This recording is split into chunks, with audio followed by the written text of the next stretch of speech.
Gates of Imagination presents The Shadow over Innsmouth by H.P. Lovecraft, read by Josh Greenwood. Chapter 1.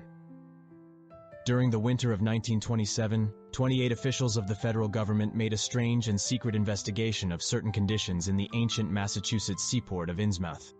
The public first learned of it in February, when a vast series of raids and arrests occurred, followed by the deliberate burning and dynamiting, under suitable precautions, of an enormous number of crumbling, worm-eaten, and supposedly empty houses along the abandoned waterfront. Uninquiring souls let this occurrence pass as one of the major clashes in a spasmodic war on liquor. Keener news followers, however, wondered at the prodigious number of arrests, the abnormally large force of men used in making them, and the secrecy surrounding the disposal of the prisoners. No trials, or even definite charges, were reported, nor were any of the captives seen thereafter in the regular jails of the nation. There were vague statements about disease and concentration camps, and later about dispersal in various naval and military prisons, but nothing positive ever developed. Innsmouth itself was left almost depopulated, and is even now only beginning to show signs of a sluggishly revived existence. Complaints from many liberal organizations were met with long, confidential discussions, and representatives were taken on trips to certain camps and prisons. As a result, these societies became surprisingly passive and reticent. Newspapermen were harder to manage, but seemed largely to cooperate with the government in the end. Only one paper, a tabloid always discounted because of its wild policy, mentioned the deep-diving submarine that discharged torpedoes downward in the marine abyss just beyond Devil Reef. That item, gathered by chance in a haunt of sailors, seemed indeed rather far-fetched, since the low black reef lies a full mile and a half out from Innsmouth harbor. People around the country and in the nearby towns muttered a great deal among themselves, but said very little to the outer world.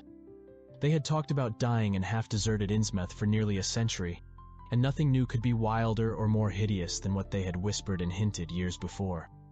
Many things had taught them secretiveness, and there was now no need to exert pressure on them. Besides, they really knew very little, for wide salt marshes, desolate and unpeopled, keep neighbors off from Innsmouth on the landward side. But at last I am going to defy the ban on speech about this thing. Results, I am certain, are so thorough that no public harm save a shock of repulsion could ever accrue from a hinting of what was found by those horrified raiders at Innsmouth. Besides, what was found might possibly have more than one explanation.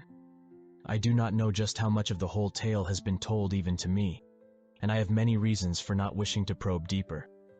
For my contact with this affair has been closer than that of any other layman, and I have carried away impressions which are yet to drive me to drastic measures.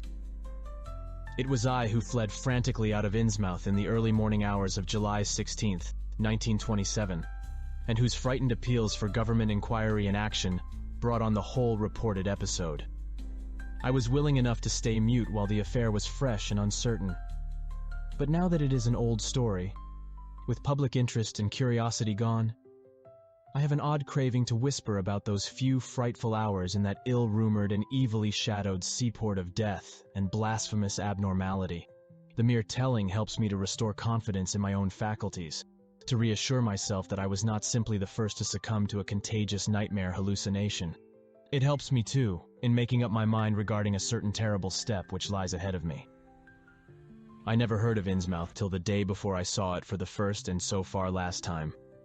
I was celebrating my coming of age by a tour of New England, sightseeing, antiquarian, and genealogical, and had planned to go directly from ancient Newburyport to Arkham, whence my mother's family was derived.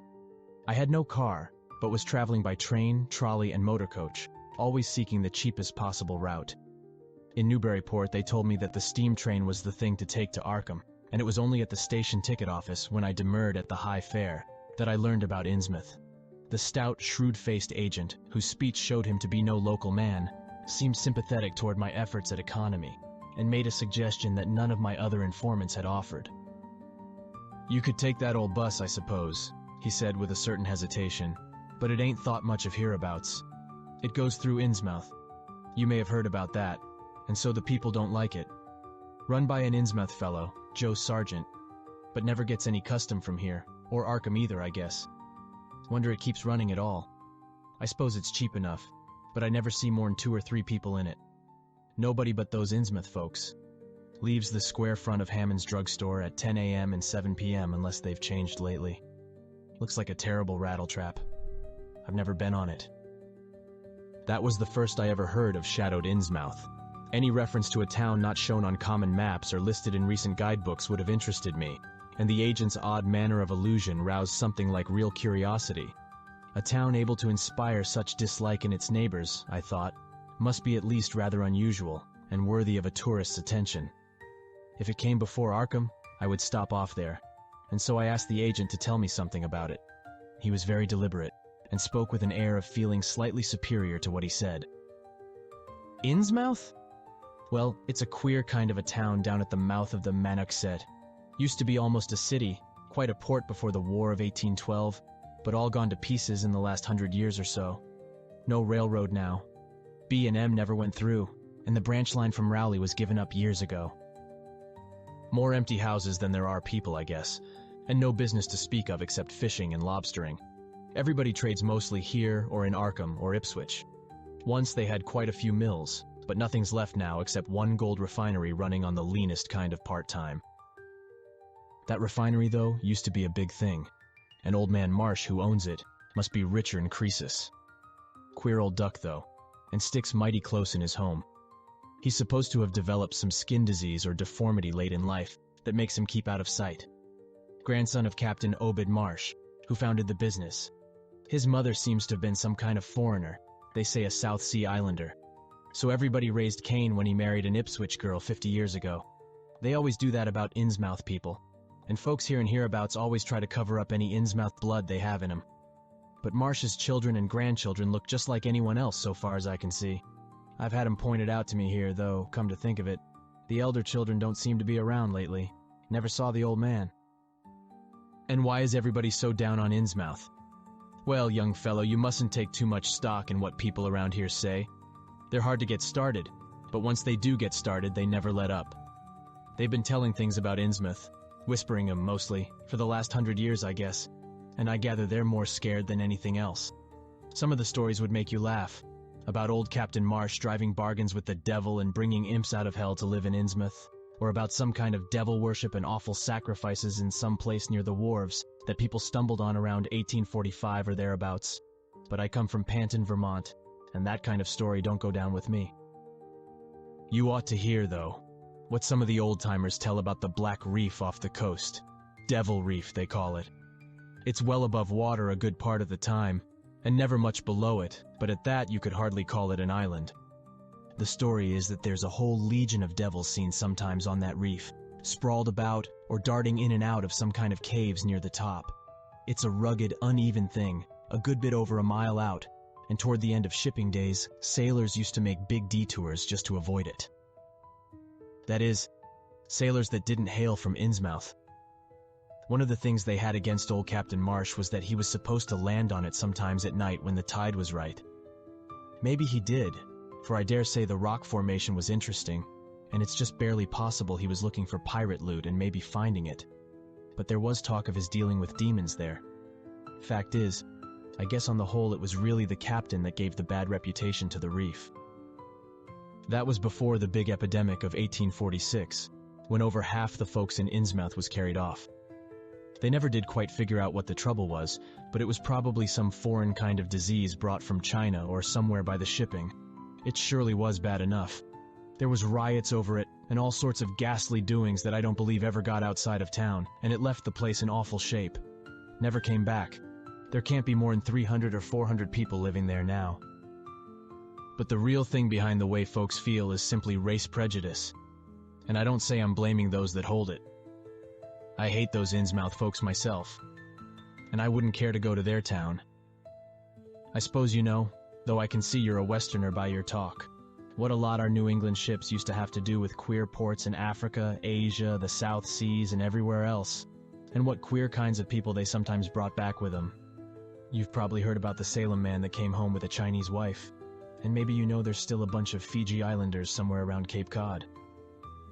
Well, there must be something like that back of the Innsmouth people. The place always was badly cut off from the rest of the country by marshes and creeks, and we can't be sure about the ins and outs of the matter. but it's pretty clear that old Captain Marsh must have brought home some odd specimens when he had all 3 of his ships in commission back in the 20s and 30s. There certainly is a strange kind of streak in the Innsmouth folks today. I don't know how to explain it, but it sort of makes you crawl. You'll notice a little in Sargent if you take his bus. Some of them have queer narrow heads with flat noses and bulgy, starey eyes that never seem to shut, and their skin ain't quite right. Rough and scabby, and the sides of their necks are all shriveled or creased up. Get bald, too. Very young. The older fellows look the worst. Fact is, I don't believe I've ever seen a very old chap of that kind. Guess they must die of looking in the glass. Animals hate 'em. They used to have lots of horse trouble before autos came in. Nobody around here or in Arkham or Ipswich will have anything to do with them. And they act kind of offish themselves when they come to town or when anyone tries to fish on their grounds. Queer how fish are always thick off Innsmouth Harbor when there ain't any anywhere else around. But just try to fish there yourself and see how the folks chase you off. Those people used to come here on the railroad, walking and taking the train at Rowley after the branch was dropped. But now they use that bus. Yes, there's a hotel in Innsmouth called the Gilman House, but I don't believe it can amount to much. I wouldn't advise you to try it. Better stay over here and take the 10 o'clock bus tomorrow morning. Then you can get an evening bus there for Arkham at 8 o'clock. There was a factory inspector who stopped at the Gilman a couple of years ago, and he had a lot of unpleasant hints about the place. Seems they get a queer crowd there, for this fellow heard voices in other rooms, though most of them was empty. That gave him the shivers. It was foreign talk, he thought, but he said the bad thing about it was the kind of voice that sometimes spoke.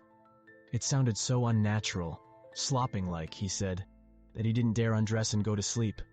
Just waited up and lit out the first thing in the morning. The talk went on most all night. This fellow, Casey, his name was, had a lot to say about how the Innsmouth folks watched him and seemed kind of on guard. He found the Marsh refinery a queer place. It's in an old mill on the lower falls of the Manuxé. What he said tallied up with what I'd heard. Books in bad shape, and no clear account of any kind of dealings. You know, it's always been a kind of mystery where the Marshes get the gold they refine. They've never seemed to do much buying in that line, but years ago they shipped out an enormous lot of ingots. Used to be talk of a queer foreign kind of jewelry that the sailors and refinery men sometimes sold on the sly, or that was seen once or twice on some of the Marsh women folks.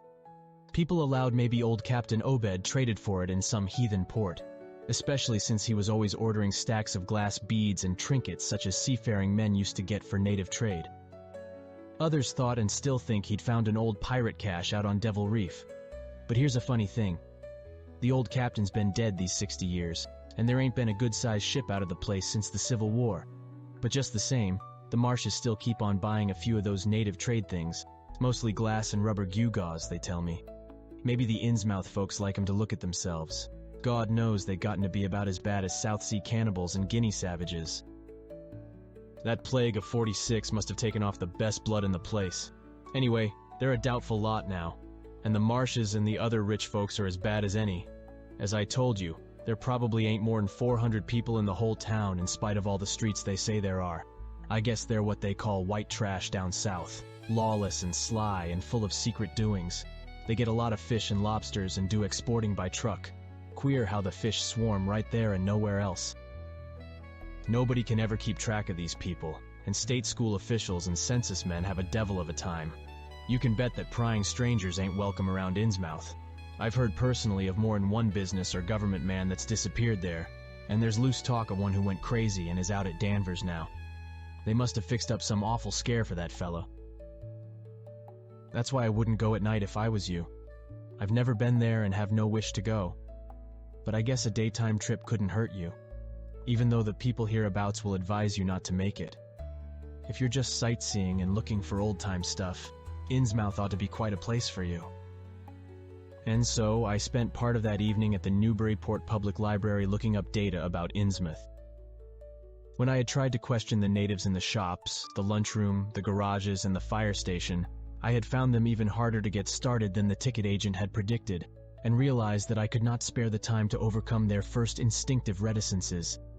They had a kind of obscure suspiciousness, as if there were something amiss with anyone too much interested in Innsmouth.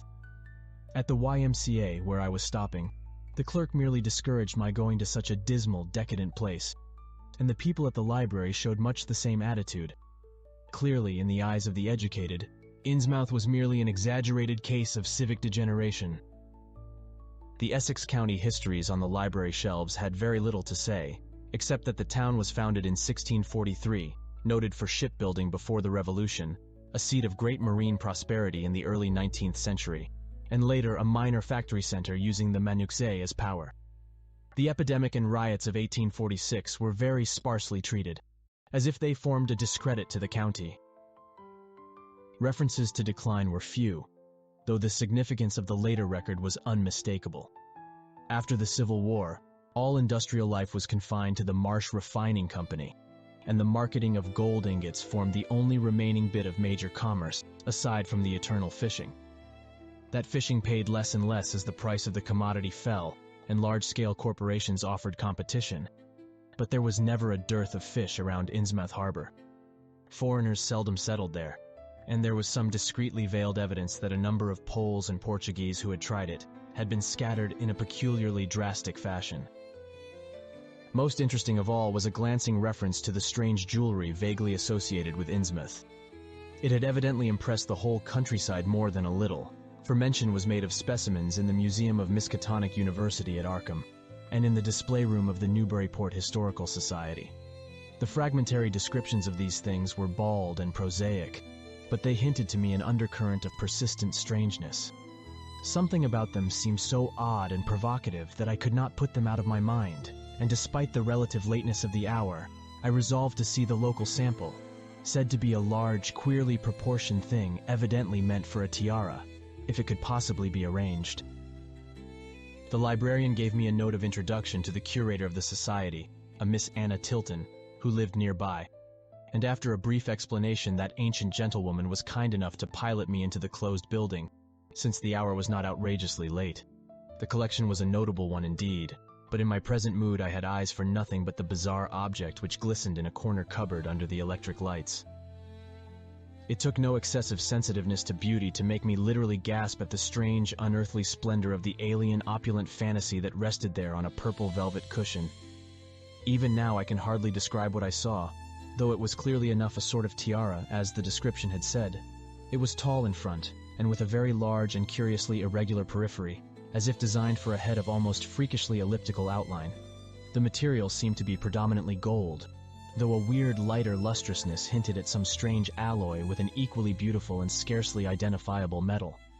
Its condition was almost perfect, and one could have spent hours in studying the striking and puzzlingly untraditional designs, some simply geometrical and some plainly marine, chased or molded in high relief on its surface with a craftsmanship of incredible skill and grace. The longer I looked, the more the thing fascinated me, and in this fascination there was a curiously disturbing element, hardly to be classified or accounted for. At first I decided that it was the queer, otherworldly quality of the art which made me uneasy. All other art objects I had ever seen either belonged to some known racial or national stream, or else were consciously modernistic defiances of every recognized stream. This tiara was neither. It clearly belonged to some settled technique of infinite maturity and perfection, yet that technique was utterly remote from any Eastern or Western, ancient or modern, which I had ever heard of or seen exemplified. It was as if the workmanship were that of another planet. However, I soon saw that my uneasiness had a second and perhaps equally potent source residing in the pictorial and mathematical suggestions of the strange designs. The patterns all hinted of remote secrets and unimaginable abysses in time and space, and the monotonously aquatic nature of the reliefs became almost sinister.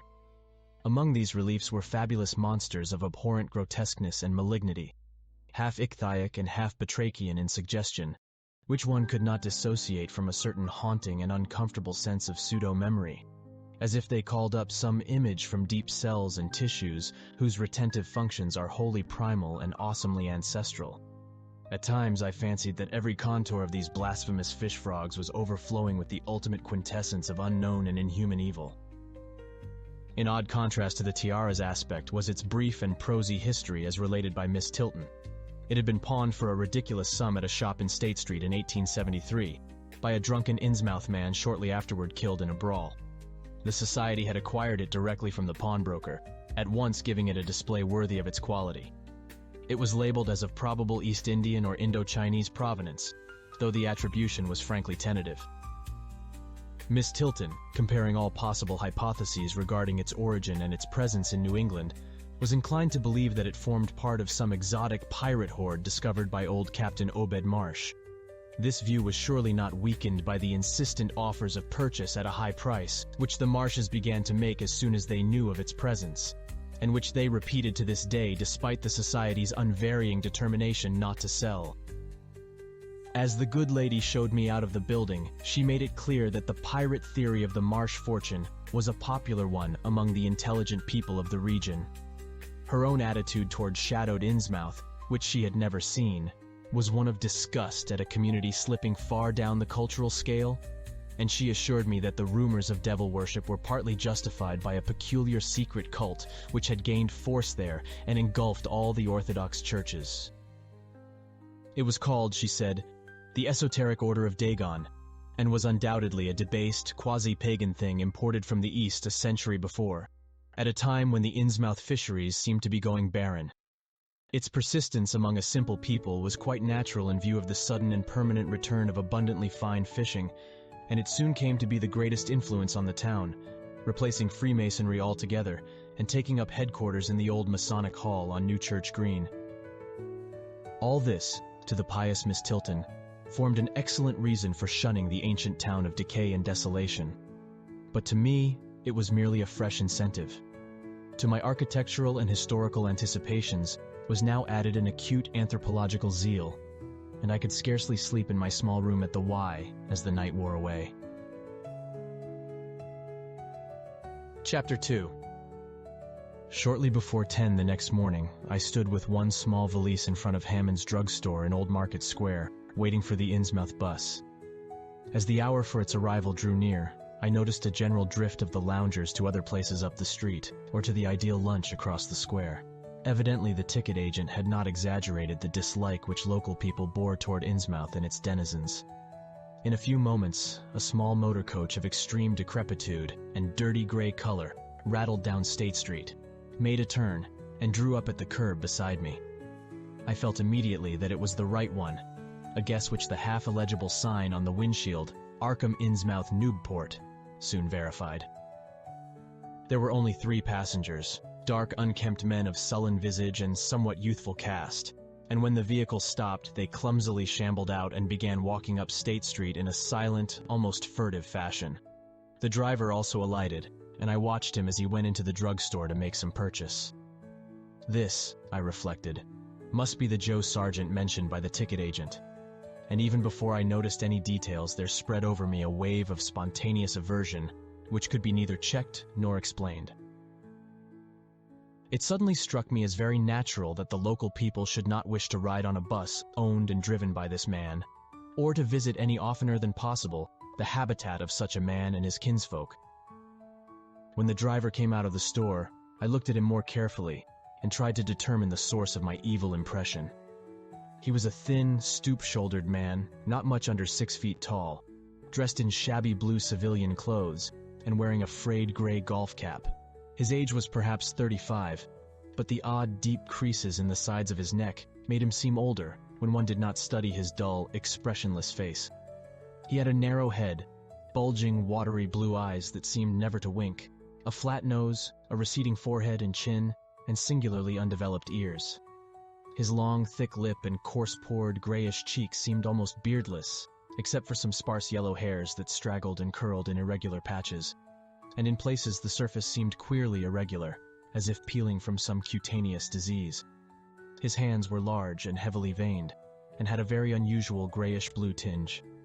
The fingers were strikingly short in proportion to the rest of the structure, and seemed to have a tendency to curl closely into the huge palm. As he walked toward the bus, I observed his peculiarly shambling gait, and saw that his feet were inordinately immense. The more I studied them, the more I wondered how he could buy any shoes to fit them. A certain greasiness about the fellow increased my dislike.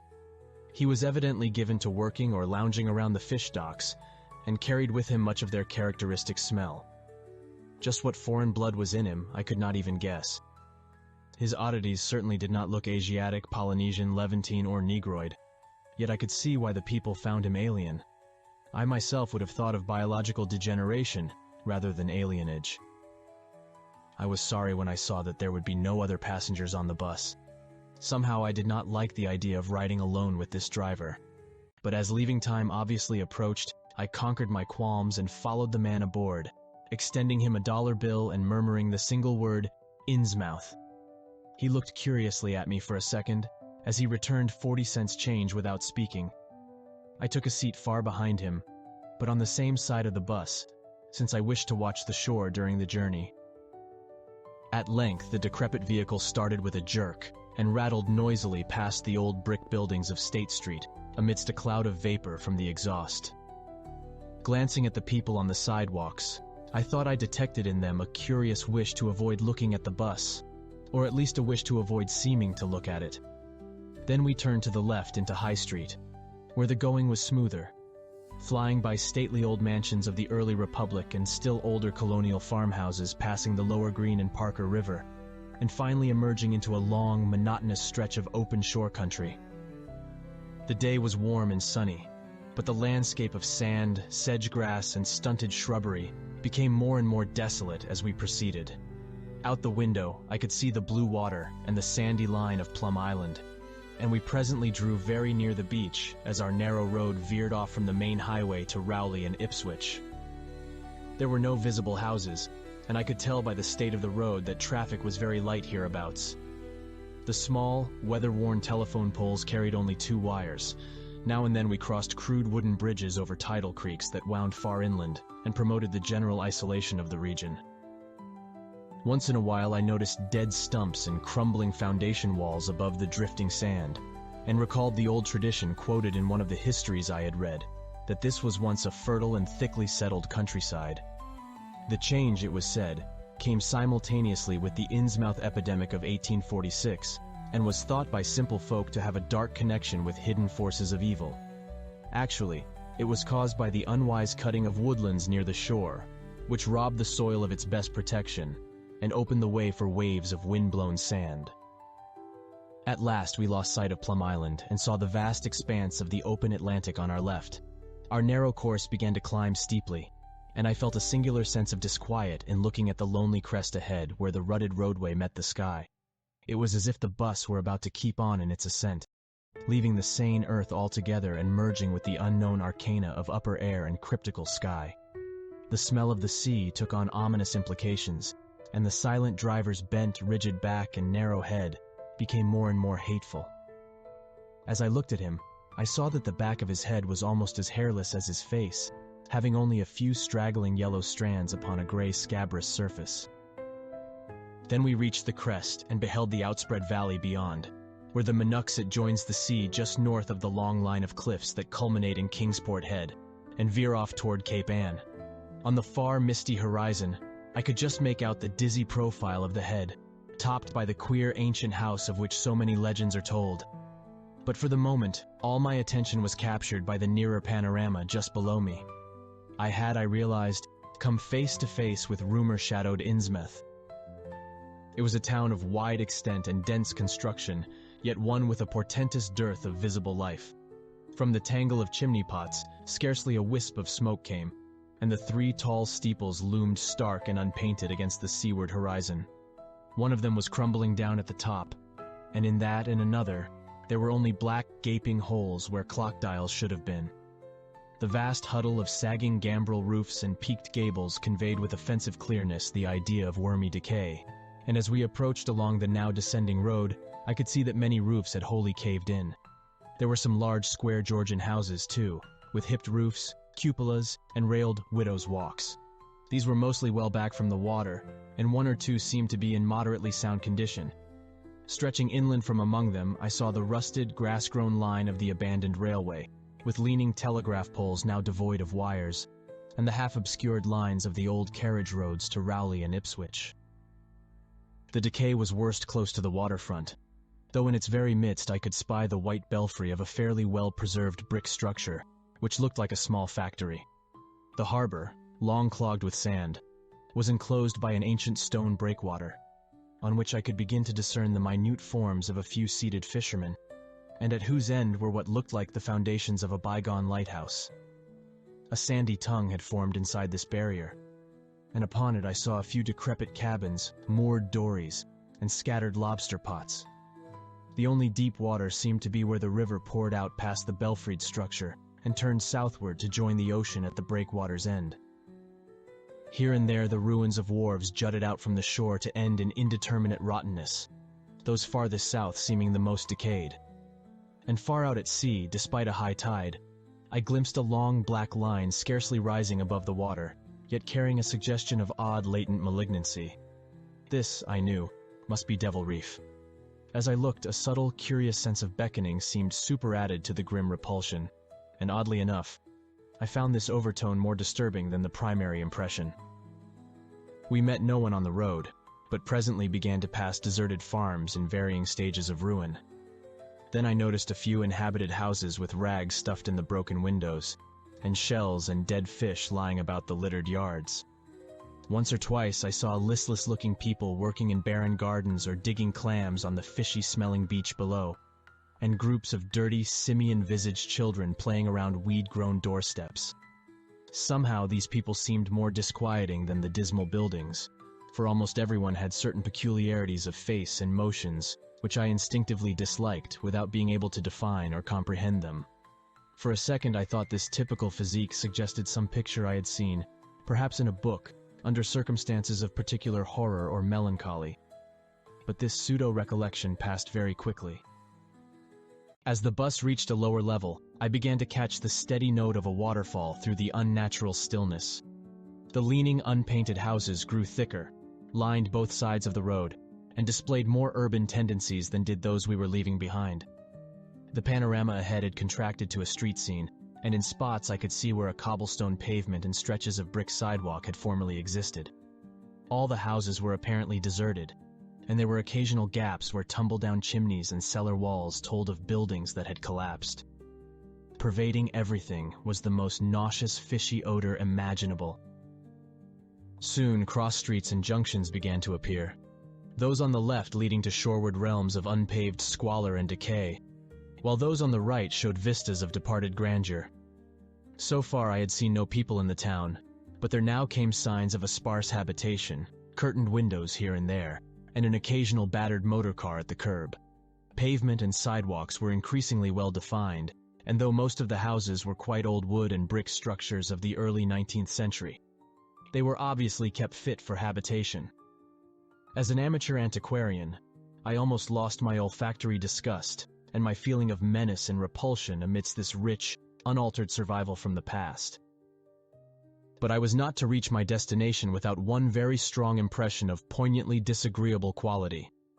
The bus had come to a sort of open concourse or radial point with churches on two sides, and the bedraggled remains of a circular green in the center, and I was looking at a large pillared hall on the right-hand junction ahead.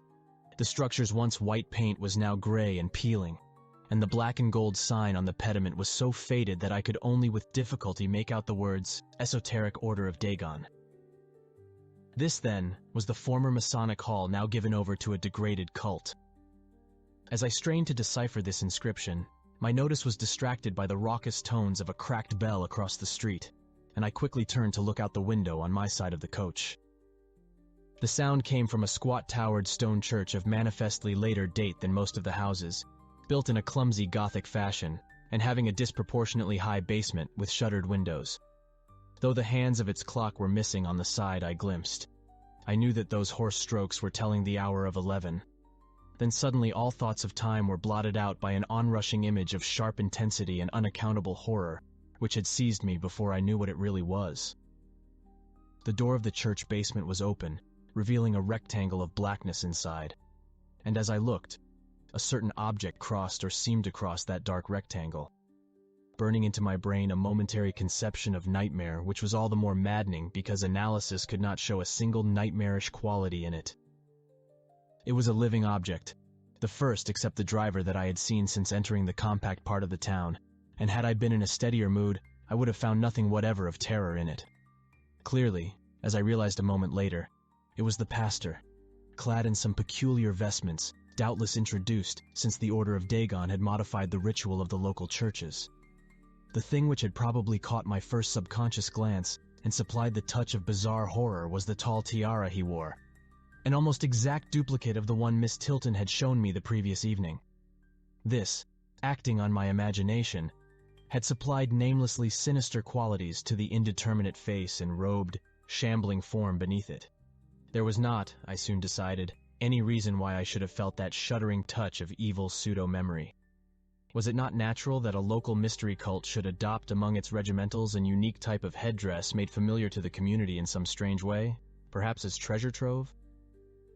A very thin sprinkling of repellent-looking youngish people now became visible on the sidewalks, lone individuals, and silent knots of 2 or 3. The lower floors of the crumbling houses sometimes harbored small shops with dingy signs, and I noticed a parked truck or two as we rattled along. The sound of waterfalls became more and more distinct, and presently I saw a fairly deep river gorge ahead, spanned by a wide iron-railed highway bridge, beyond which a large square opened out. As we clanked over the bridge, I looked out on both sides and observed some factory buildings on the edge of the grassy bluff or partway down. The water far below was very abundant, and I could see 2 vigorous sets of falls upstream on my right, and at least 1 downstream on my left. From this point, the noise was quite deafening. Then we rolled into the large semicircular square across the river and drew up on the right-hand side in front of a tall, cupola-crowned building with remnants of yellow paint and with a half-effaced sign proclaiming it to be the Gilman House. I was glad to get out of that bus, and at once proceeded to check my valise in the shabby hotel lobby. There was only one person in sight, an elderly man without what I had come to call the Innsmouth look, and I decided not to ask him any of the questions which bothered me, remembering that odd things had been noticed in this hotel. Instead, I strolled out on the square, from which the bus had already gone, and studied the scene minutely and appraisingly. One side of the cobblestoned open space was the straight line of the river. The other was a semicircle of slant-roofed brick buildings of about the 1800 period, from which several streets radiated away to the southeast, south, and southwest. Lamps were depressingly few and small, all low-powered incandescents, and I was glad that my plans called for departure before dark, even though I knew the moon would be bright. The buildings were all in fair condition, and included perhaps a dozen shops in current operation, of which one was a grocery of the First National chain, others a dismal restaurant, a drugstore, and a wholesale fish dealer's office, and still another, at the eastern extremity of the square near the river, an office of the town's only industry, the Marsh Refining Company. There were perhaps 10 people visible, and 4 or 5 automobiles and motor trucks stood scattered about. I did not need to be told that this was the civic center of Innsmouth. Eastward, I could catch blue glimpses of the harbor, against which rose the decaying remains of 3 once beautiful Georgian steeples. And toward the shore on the opposite bank of the river, I saw the white belfry surmounting what I took to be the Marsh Refinery. For some reason or other, I chose to make my first inquiries at the chain grocery, whose personnel was not likely to be native to Innsmouth. I found a solitary boy of about 17 in charge, and was pleased to note the brightness and affability which promised cheerful information. He seemed exceptionally eager to talk, and I soon gathered that he did not like the place, its fishy smell, or its furtive people. A word with any outsider was a relief to him. He hailed from Arkham, boarded with a family who came from Ipswich, and went back home whenever he got a moment off. His family did not like him to work in Innsmouth, but the chain had transferred him there, and he did not wish to give up his job. There was, he said, no public library or chamber of commerce in Innsmouth, but I could probably find my way about. The street I had come down was Federal. West of that were the fine old residence streets, Broad, Washington, Lafayette, and Adams, and east of it were the shoreward slums. It was in these slums, along Main Street, that I would find the old Georgian churches, but they were all long abandoned. It would be well not to make oneself too conspicuous in such neighborhoods, especially north of the river, since the people were sullen and hostile. Some strangers had even disappeared.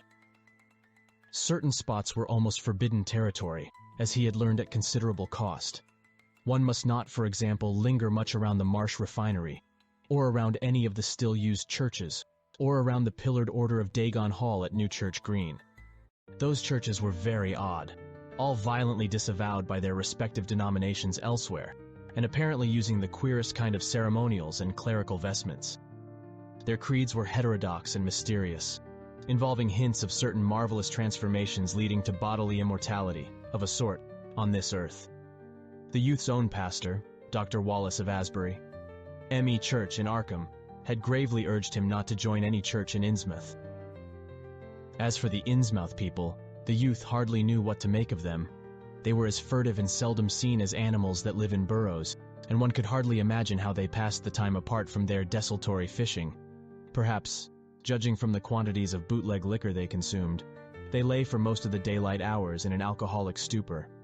They seemed sullenly banded together in some sort of fellowship and understanding, despising the world as if they had access to other and preferable spheres of entity. Their appearance, especially those staring, unwinking eyes which one never saw shut, was certainly shocking enough, and their voices were disgusting.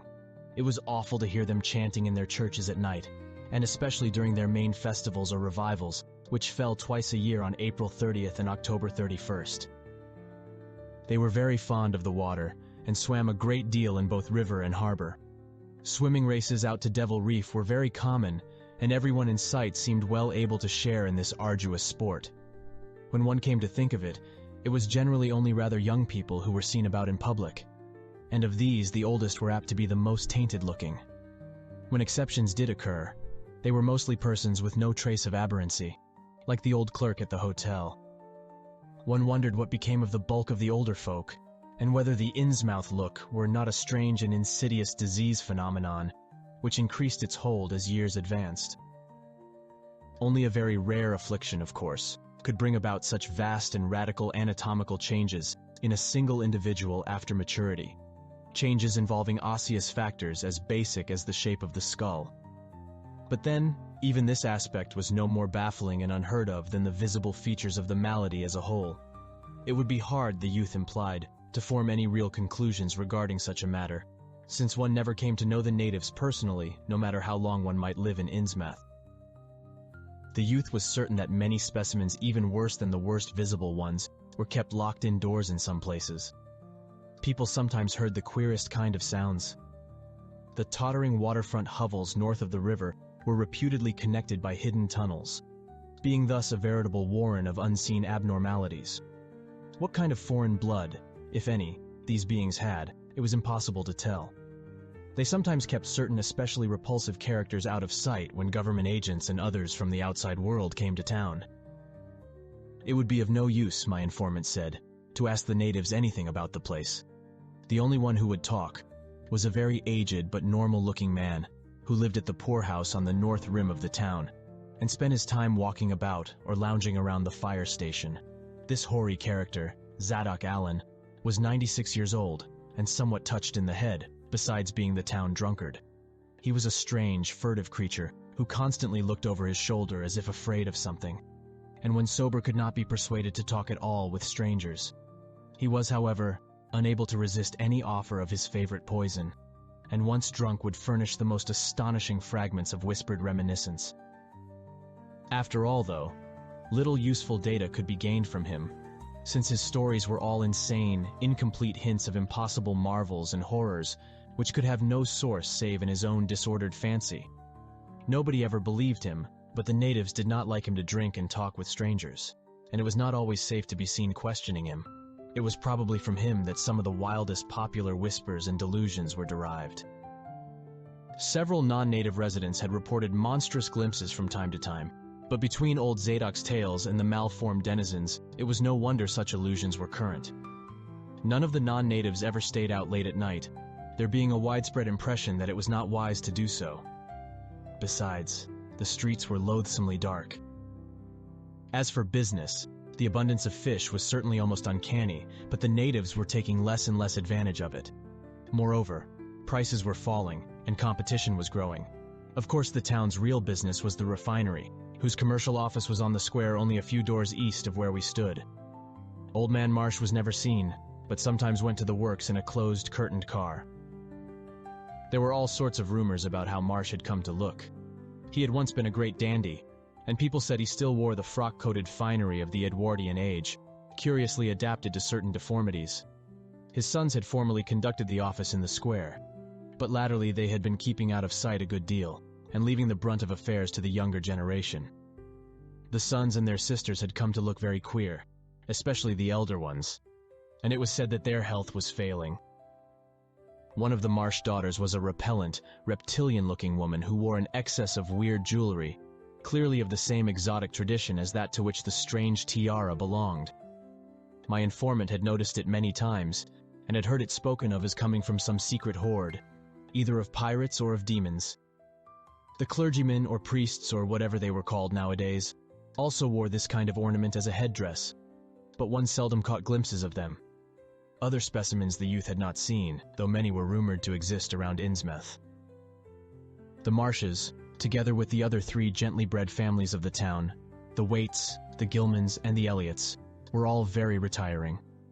They lived in immense houses along Washington Street, and several were reputed to harbor in concealment certain living kinsfolk whose personal aspect forbade public view, and whose deaths had been reported and recorded. Warning me that many of the street signs were down, the youth drew for my benefit a rough but ample and painstaking sketch map of the town's salient features. After a moment's study, I felt sure that it would be of great help, and pocketed it with profuse thanks. Disliking the dinginess of the single restaurant I had seen, I bought a fair supply of cheese crackers and ginger wafers to serve as a lunch later on.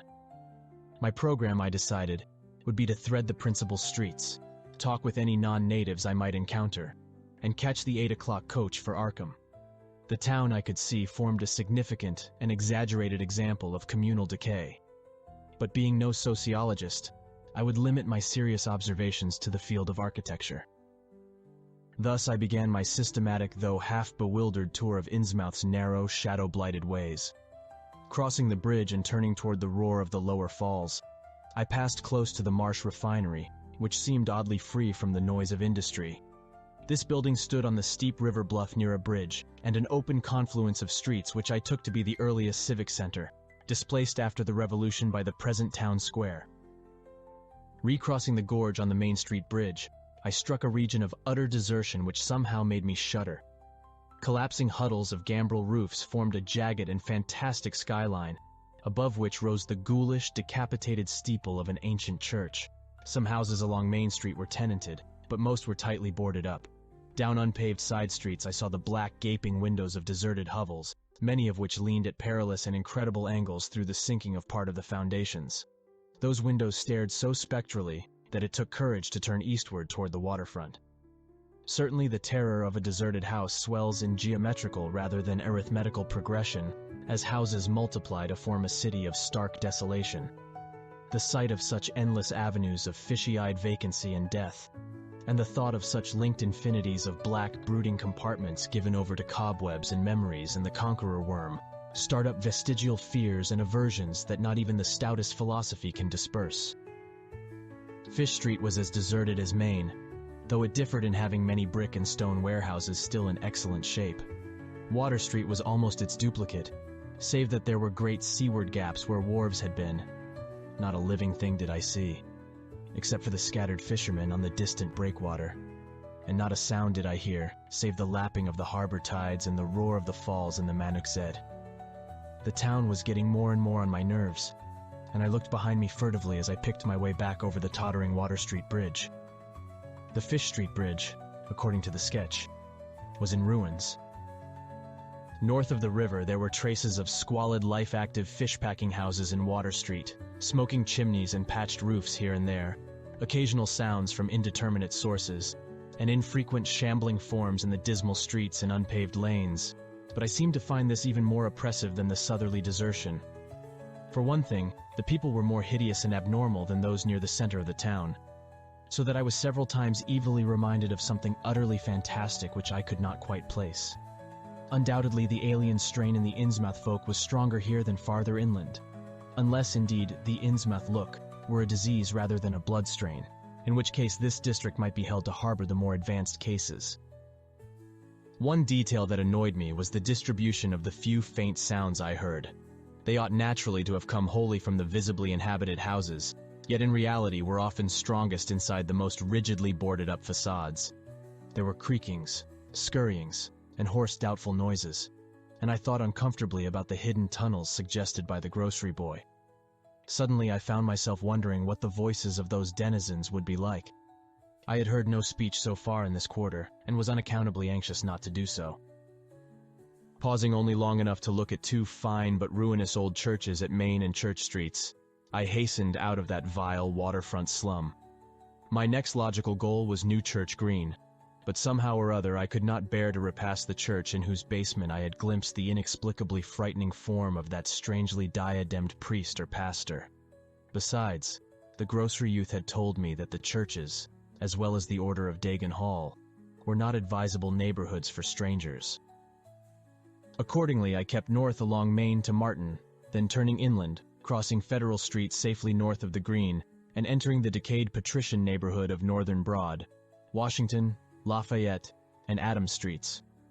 Though these stately old avenues were ill-surfaced and unkempt, their elm-shaded dignity had not entirely departed. Mansion after mansion claimed my gaze, most of them decrepit and boarded up amidst neglected grounds, but one or two in each street showing signs of occupancy. In Washington Street there was a row of 4 or 5 in excellent repair, and with finely tended lawns and gardens. The most sumptuous of these, with wide terraced parterres extending back the whole way to Lafayette Street, I took to be the home of Old Man Marsh, the afflicted refinery owner. In all these streets no living thing was visible, and I wondered at the complete absence of cats and dogs from Innsmouth. Another thing which puzzled and disturbed me, even in some of the best preserved mansions, was the tightly shuttered condition of many third-story and attic windows. Furtiveness and secretiveness seemed universal in this hushed city of alienage and death, and I could not escape the sensation of being watched from ambush on every hand by sly, staring eyes that never shut. I shivered as the cracked stroke of 3 sounded from a belfry on my left. Too well did I recall the squat church from which those notes came.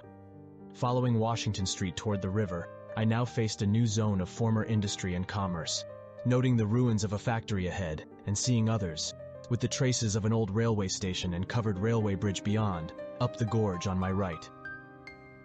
The uncertain bridge now before me was posted with a warning sign, but I took the risk and crossed again to the south bank where traces of life reappeared. Furtive, shambling creatures stared cryptically in my direction, and more normal faces eyed me coldly and curiously. Innsmouth was rapidly becoming intolerable, and I turned down Payne Street toward the square in the hope of getting some vehicle to take me to Arkham before the still distant starting time of that sinister bus. It was then that I saw the tumble-down fire station on my left, and noticed the red-faced, bushy-bearded, watery-eyed old man in nondescript rags who sat on a bench in front of it, talking with a pair of unkempt but not abnormal-looking firemen. This, of course, must be Zadok Allen, the half-crazed, licorice nonagenarian whose tales of old Innsmouth and its shadow were so hideous and incredible. Chapter 3. It must have been some imp of the perverse or some sardonic pull from dark, hidden sources, which made me change my plans as I did. I had long before resolved to limit my observations to architecture alone, and I was even then hurrying toward the square in an effort to get quick transportation out of this festering city of death and decay. But the sight of old Zadok Allen set up new currents in my mind and made me slacken my pace uncertainly. I had been assured that the old man could do nothing but hint at wild, disjointed, and incredible legends, and I had been warned that the natives made it unsafe to be seen talking to him. Yet the thought of this aged witness to the town's decay, with memories going back to the early days of ships and factories, was a lure that no amount of reason could make me resist. After all, the strangest and maddest of myths are often merely symbols or allegories based upon truth, and old Zadok must have seen everything which went on around Innsmouth for the last 90 years. Curiosity flared up beyond sense and caution, and in my youthful egotism I fancied I might be able to sift a nucleus of real history from the confused, extravagant outpouring I would probably extract with the aid of raw whiskey. I knew that I could not accost him then and there, for the firemen would surely notice and object.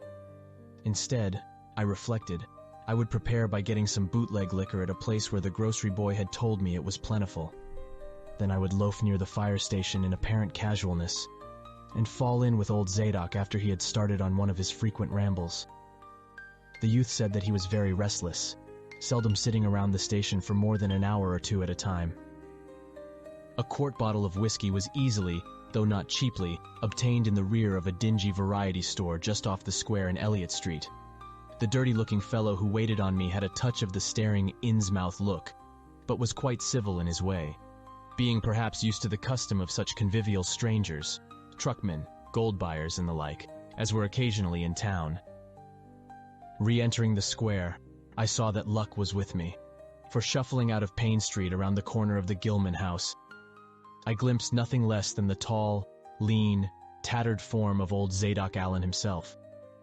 In accordance with my plan, I attracted his attention by brandishing my newly purchased bottle, and soon realized that he had begun to shuffle wistfully after me as I turned into Waite Street on my way to the most deserted region I could think of.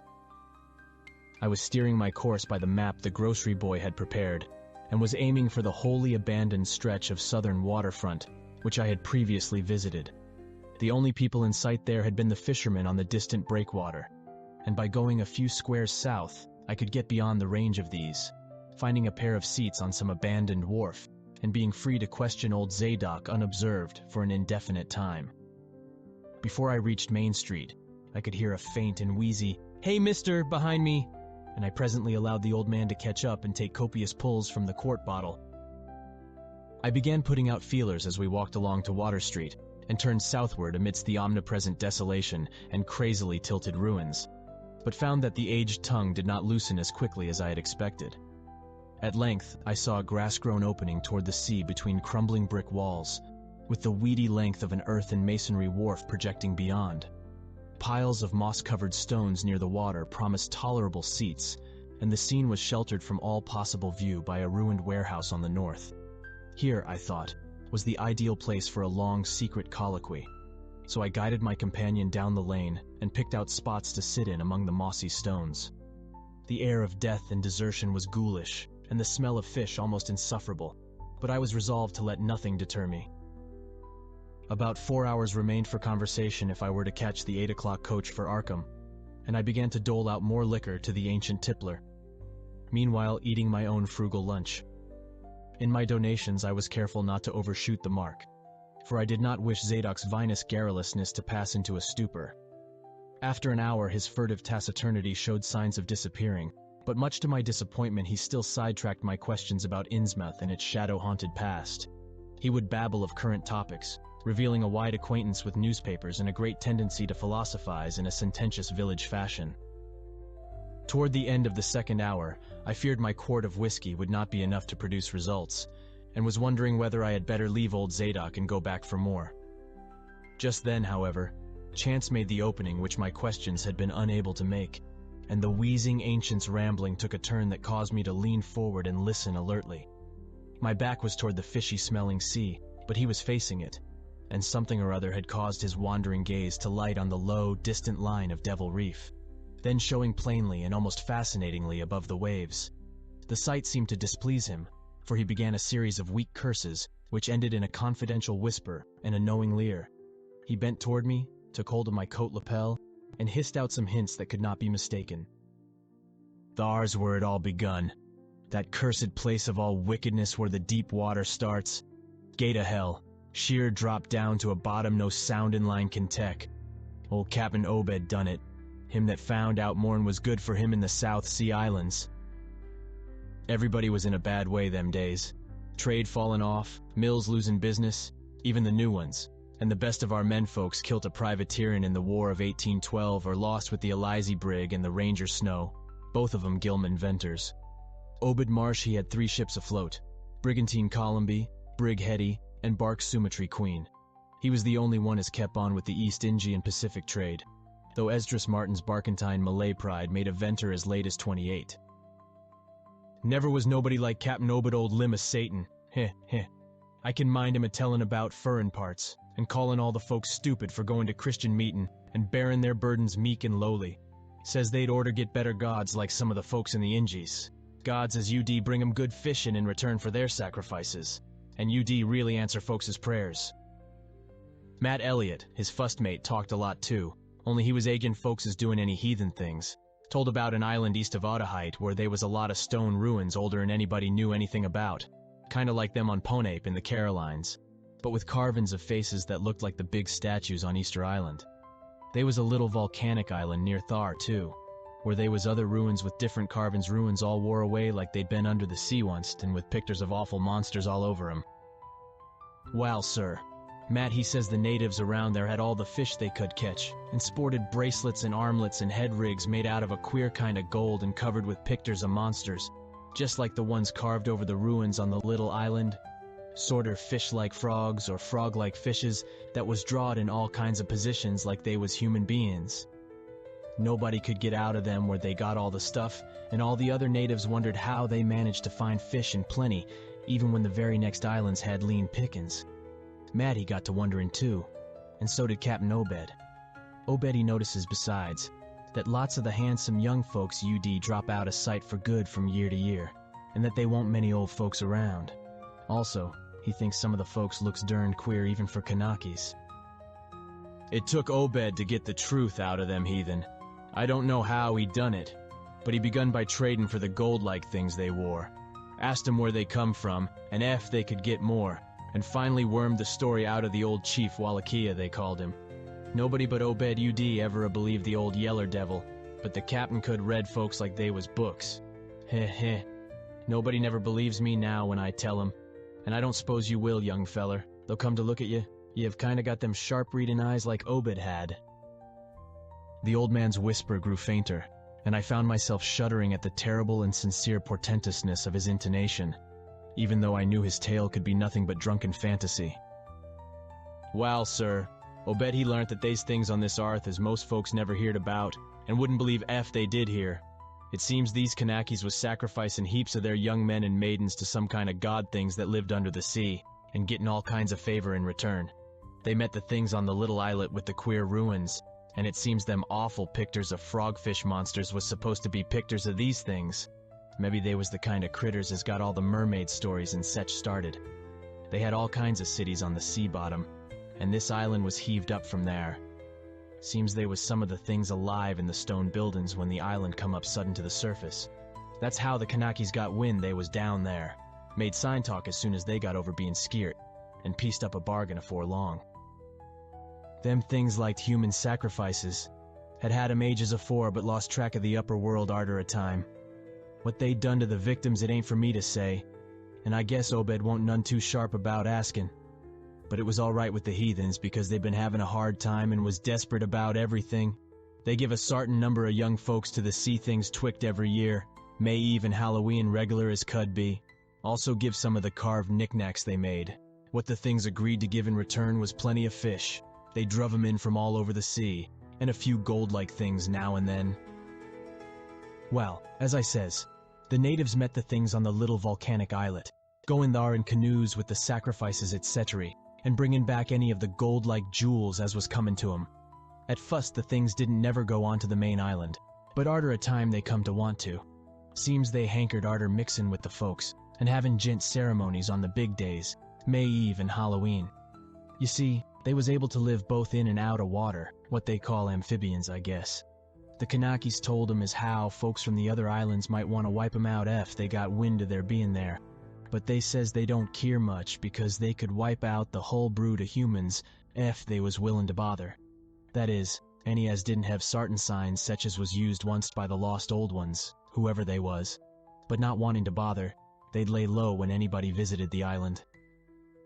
When it come to mating with them toad-looking fishes, the Kanakis kinda balked. But finally they learnt something as put a new face on the matter. Seems that human folks has got a kind of relation to sech water beasts. That everything alive come out of the water once, and only needs a little change to go back again. Them things told the Kanakis that ef they mixed bloods, there'd be children as UD look human at fust, but later turn more and more like the things, till finally they'd take to the water and jine the main lot of things down there. And this is the important part, young feller. Them as turned into fish things and went into the water wouldn't never die. Them things never died except they was kilt violent. Well, sir, it seems by the time Obed knowed them islanders they was all full of fish blood from them deep water things. When they got old and begun to show it, they was kept hid until they felt like taking to the water and quitting the place. Some was more teched than others, and some never did change quite enough to take to the water. But mostly they turned out just the way them things said. Them as was born more like the things changed arly, but them as was nearly human sometimes stayed on the island till they was past 70. though they'd usually go down under for trial trips afore that. Folks as had took to the water generally come back a good deal to visit. So's a man UD often be a-talking to his own 5 times great-grandfather, who'd left the dry land a couple of 100 years or so afore. Everybody got out of the idea dying, except in canoe wars with the other islanders, or as sacrifices to the sea gods down below, or from snakebite or plague or sharp galloping ailments or something before they could take to the water, but simply looked forward to a kind of change that won a bit horrible arter a while. They thought what they'd got was well with all they'd had to give up, and I guess Obed kinda come to think the same hisself when he'd chewed over old Wallachia story a bit. Wallachia, though, was one of the few as hadn't got none of the fish blood, being of a royal line that intermarried with royal lines on other islands. Wallachia, he showed Obed a lot of rites and incantations as had to do with the sea things, and let him see some of the folks in the village as had changed a lot from human shape. Somehow or other, though, he never would let him see one of the regular things from right out of the water. In the end, he give him a funny kind of thing, umajig made out of lead or something, that he said UD bring up the fish things from any place in the water where they might be a nest of them. The idea was to drop it down with the right kind of prayers and such. Wallachia allowed as the things was scattered all over the world, so's anybody that looked about could find a nest and bring 'em up if they was wanted. Matt he didn't like this business at all, and wanted Obed should keep away from the island, but the captain was sharp for gain, and found he could get them gold-like things so cheap it you'd pay him to make a specialty of 'em. Things went on that way for years, and Obed got enough of that gold-like stuff to make him start the refinery in Waite's old run-down fullin' mill. He didn't das sell the pieces like they was, for folks UD be all the time asking questions.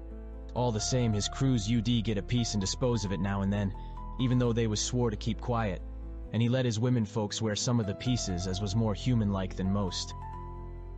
Well, come about 38, when I was 7-year-old, Obed he found the island people all wiped it out between voyages. Seems the other islanders had got wind of what was going on, and had took matters into their own hands. Suppose they musta had, arter all, them old magic signs as the sea thing says was the only things they was afeared of. No tellin' what any of them Kanakis will chance to get a holt of when the sea bottom throws up some island with ruins older'n the deluge. Pious cusses, these was. They didn't leave nothing standin' on either the main island or the little volcanic islet except what parts of the ruins was too big to knock down. In some places they was little stones strewed about, like charms, with something on 'em like what you call a swastika nowadays. Probably them was the old ones' signs. Folks all wiped out, no trace of no gold-like things, and none of the nearby Kanakis UD breathe a word about the matter. Wouldn't even admit they'd ever been any people on that island. That naturally hit Obed pretty hard, seeing as his normal trade was doing very poor. It hit the whole of Innsmouth too, because in seafaring days, what profited the master of a ship generally profited the crew proportionate. Most of the folks around the town took the hard times kinda sheep-like and resigned, but they was in bad shape because the fishin' was peterin' out, and the mills wa'n't doing none too well. Then's the time Obed he begun a-cursin' at the folks for being dull sheep and prayin' to a Christian heaven, as didn't help 'em none.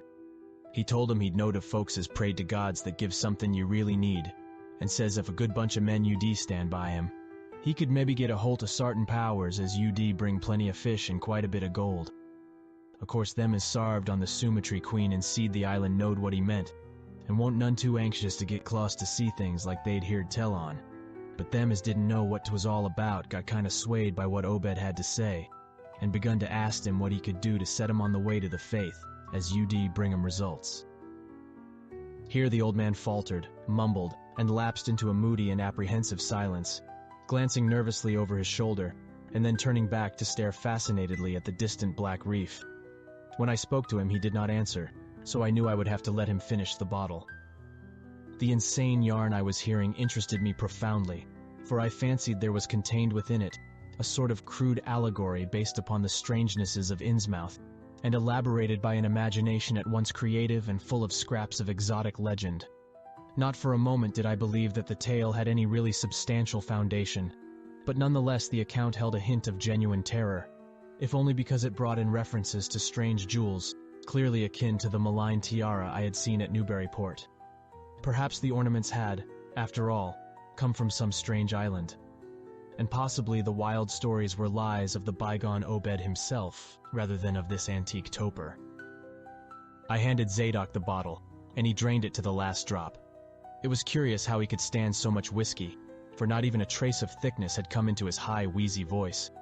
He licked the nose of the bottle and slipped it into his pocket, then beginning to nod and whisper softly to himself.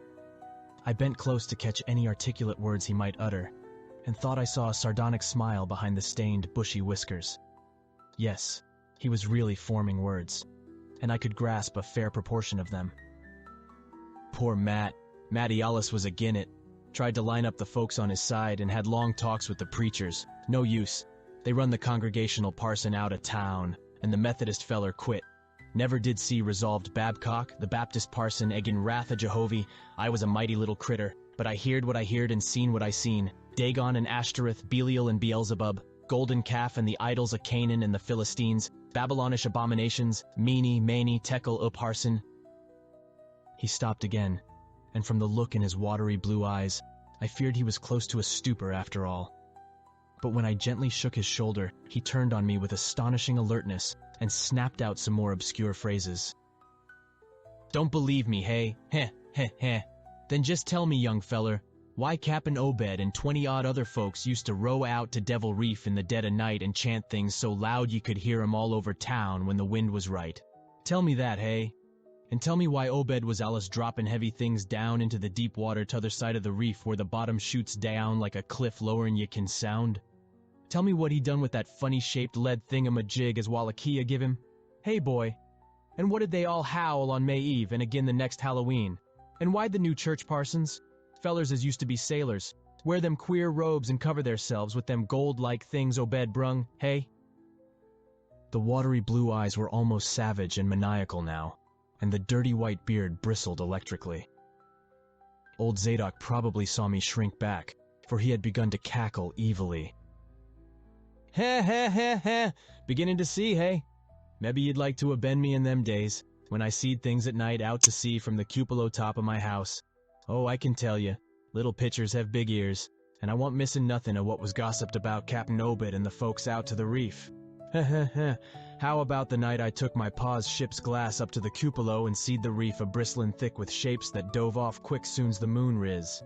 Obed and the folks was in a dory, but them shapes dove off the far side into the deep water and never come up. How'd you like to be a little shaver alone up in a cupola a-watchin' shapes as want human shapes?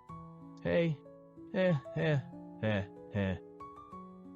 The old man was getting hysterical, and I began to shiver with a nameless alarm. He laid a gnarled claw on my shoulder, and it seemed to me that its shaking was not altogether that of mirth. "S'pose one night you seed something heavy heaved off in Obed's dory beyond the reef, and then larn next day a young feller was missing from home. Hey? Did anybody ever see hide or hair of Hiram Gilman again? Did they? And Nick Pierce, and Llewellyn Waite, and Adoniram Southwick, and Henry Garrison? Hey? Heh, heh, heh, heh. Shapes talking sign language with their hands. Them as had real hands. Wal, sir, that was the time Obed begun to get on his feet again. Folks see his 3 darters a-wearing gold-like things as nobody'd never see on 'em afore, and smoke started comin' out of the refinery chimbley. Other folks were prosperin' too. Fish begun to swarm into the harbor fit to kill, and heaven knows what size cargoes we begun to ship out to Newburyport, Arkham, and Boston. 'Twas then Obed got the old branch railroad put through. Some Kingsport fishermen heerd about the ketch and come up in sloops, but they was all lost. Nobody never see 'em again. And just then our folks organized the Esoteric Order of Dagon, and bought Masonic Hall off in Calvary Commandery for it. Heh, heh, heh. Matt Elliott was a mason and egging the sellin', but he dropped out of sight just then. Remember, I ain't saying Obed was set on heaven things just like they was on that Kanaki Isle. I don't think he aimed at fuss to do no mixin', nor raise no young'uns to take to the water and turn into fishes with eternal life. He wanted them gold things, and was willing to pay heavy, and I guess the others was satisfied for a while. Come in 46, the town done some lookin' and thinkin' for itself. Too many folks missin'. Too much wild preachin' at meetin' of a Sunday. Too much talk about that reef. I guess I done a bit by tellin' Selectman Mowry what I see from the cupola. They was a party one night as follered Obed's crowd out to the reef, and I heard shots betwixt the dories. Next day, Obed and 32 others was in jail, with everybody a-wonderin' just what was afoot, and just what charge agin him could be got to holt. God, if anybody'd looked ahead. A couple of weeks later, when nothing had been throwed into the sea for that long. Zadok was showing signs of fright and exhaustion, and I let him keep silence for a while, though glancing apprehensively at my watch. The tide had turned and was coming in now, and the sound of the waves seemed to arouse him. I was glad of that tide, for at high water the fishy smell might not be so bad. Again I strained to catch his whispers. That awful night, I seed 'em. I was up in the cupola, hordes of 'em, swarms of 'em, all over the reef and swimming up the harbor into the Manuxet. God, what happened in the streets of Innsmouth that night? They rattled our door, but PA wouldn't open. Then he clumb out the kitchen winder with his musket to find Selectman Mowry and see what he could do. Mounds of the dead and the dyin'. Shots and screams. Shoutin' in Old Square and Town Square and New Church Green. Jail throwed open. Proclamation. Treason. Called it the plague, when folks come in and found half our people missin'. Nobody left but them as UD jine in with Obed and them things or else keep quiet. Never hear to my PA no more. The old man was panting and perspiring profusely. His grip on my shoulder tightened. Everything cleaned up in the morning, but they was traces. Obed he kinder takes charge and says things is going to be changed. Others'll worship with us at meetin' time, and sartin houses has got to entertain guests. They wanted to mix like they done with the Kanakis, and he for one didn't feel bound to stop 'em. Far gone was Obed, just like a crazy man on the subject. He says they brung us fish and treasure, and shut of what they hankered arter. Nothing was to be different on the outside, only we was to keep shy of strangers ef we knowed what was good for us. We all had to take the oath of Dagon, and later on they was second and third oaths that some on us took. Them as UD help special, UD get special rewards, gold and sech. No use balkin', for they was millions of 'em down there. They'd rather not start rising and wiping out humankind. But ef they was gave away and forced to, they could do a lot toward just that. We didn't have them old charms to cut 'em off like folks in the South Sea did, and them Kanakis wouldn't never give away their secrets. Yield up enough sacrifices and savage knickknacks and harborage in the town when they wanted it, and they'd let well enough alone. Wouldn't bother no strangers as might bear tales outside, that is, without they got pryin'. All in the band of the faithful. Order o' Dagon and the children should never die, but go back to the mother Hydra and father Dagon what we all come from onst. Aya, Ia, Cthulhu Ftan, Finglui Munglwanaf Cthulhu Relia Waganagel Ftagan. Old Zadok was fast lapsing into stark raving, and I held my breath. Poor old soul. To what pitiful depths of hallucination had his liquor, plus his hatred of the decay, alienage, and disease around him, brought that fertile, imaginative brain. He began to moan now, and tears were coursing down his channeled cheeks into the depths of his beard. God, what I seen sanct I was 15-year-old. Many tekel a parson. The folks as was missin', and them as kilt theirselves. Them as told things in Arkham or Ipswich or sech places was all called crazy, like you're a-callin' me right now. But God, what I seen?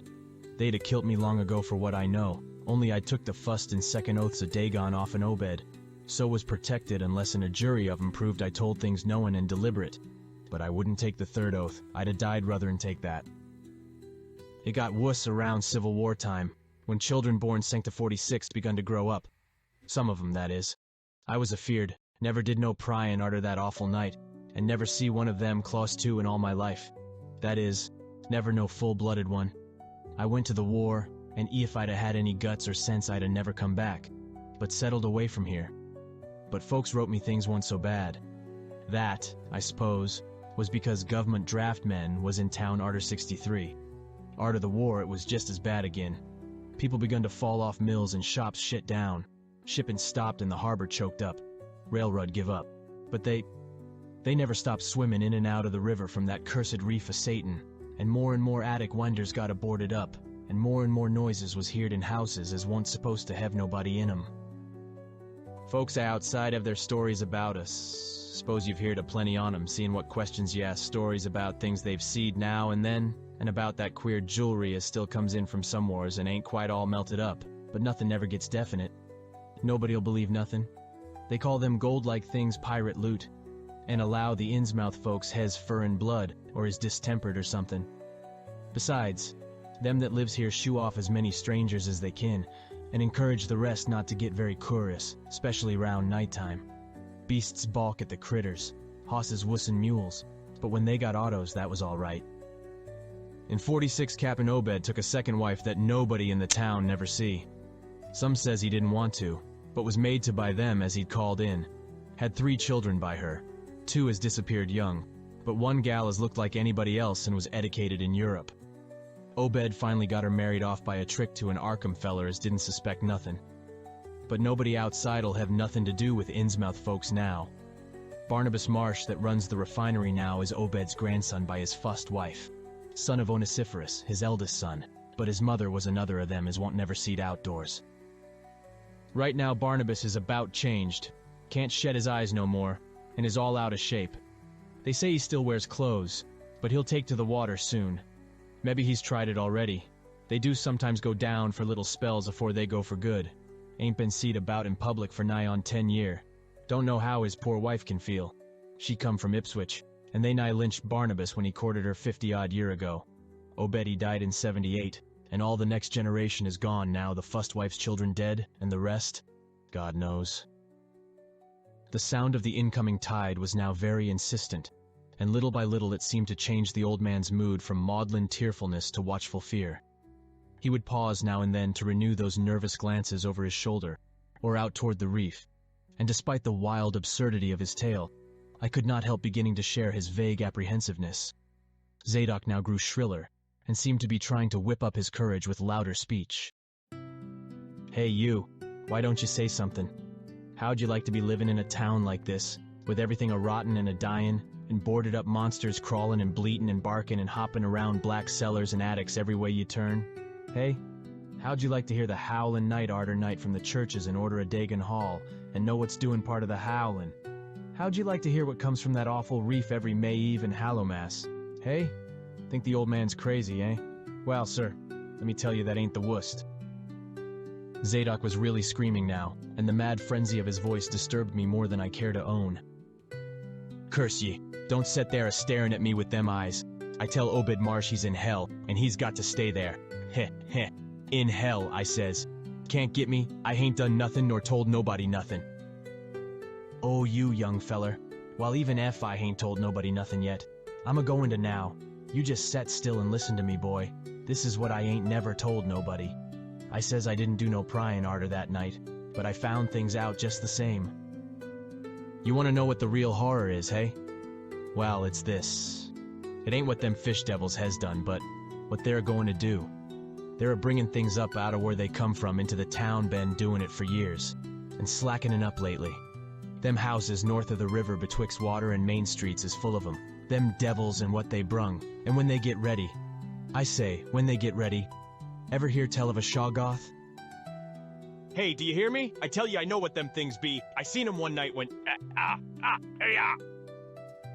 The hideous suddenness and inhuman frightfulness of the old man's shriek almost made me faint.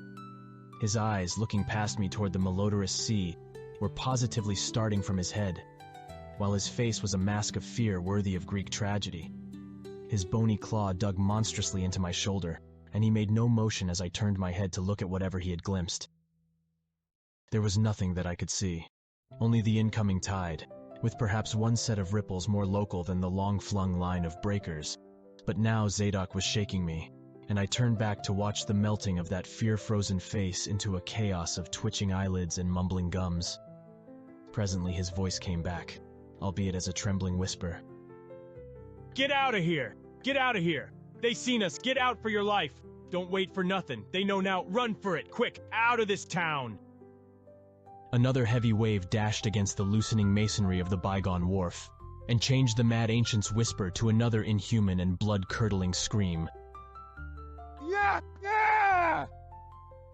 Before I could recover my scattered wits, he had relaxed his clutch on my shoulder, and dashed wildly inland toward the street, reeling northward around the ruined warehouse wall. I glanced back at the sea, but there was nothing there, and when I reached Water Street and looked along it toward the north, there was no remaining trace of Zadok Allen. Chapter 4. I can hardly describe the mood in which I was left by this harrowing episode. An episode at once mad and pitiful, grotesque and terrifying. The grocery boy had prepared me for it, yet the reality left me nonetheless bewildered and disturbed. Puerile though the story was, old Zadok's insane earnestness and horror had communicated to me a mounting unrest, which joined with my earlier sense of loathing for the town and its blight of intangible shadow. Later I might sift the tale and extract some nucleus of historic allegory. Just now I wished to put it out of my head. The hour had grown perilously late. My watch said 7:15, and the Arkham bus left town square at 8. So I tried to give my thoughts as neutral and practical a cast as possible, meanwhile walking rapidly through the deserted streets of gaping roofs and leaning houses toward the hotel where I had checked my valise and would find my bus. Though the golden light of late afternoon gave the ancient roofs and decrepit chimneys an air of mystic loveliness and peace, I could not help glancing over my shoulder now and then. I would surely be very glad to get out of malodorous and fear-shadowed Innsmouth, and wish there were some other vehicle than the bus driven by that sinister-looking fellow sergeant. Yet I did not hurry too precipitately, for there were architectural details worth viewing at every silent corner, and I could easily, I calculated, cover the necessary distance in a half hour. Studying the grocery youth's map and seeking a route I had not traversed before, I chose Marsh Street instead of State for my approach to Town Square.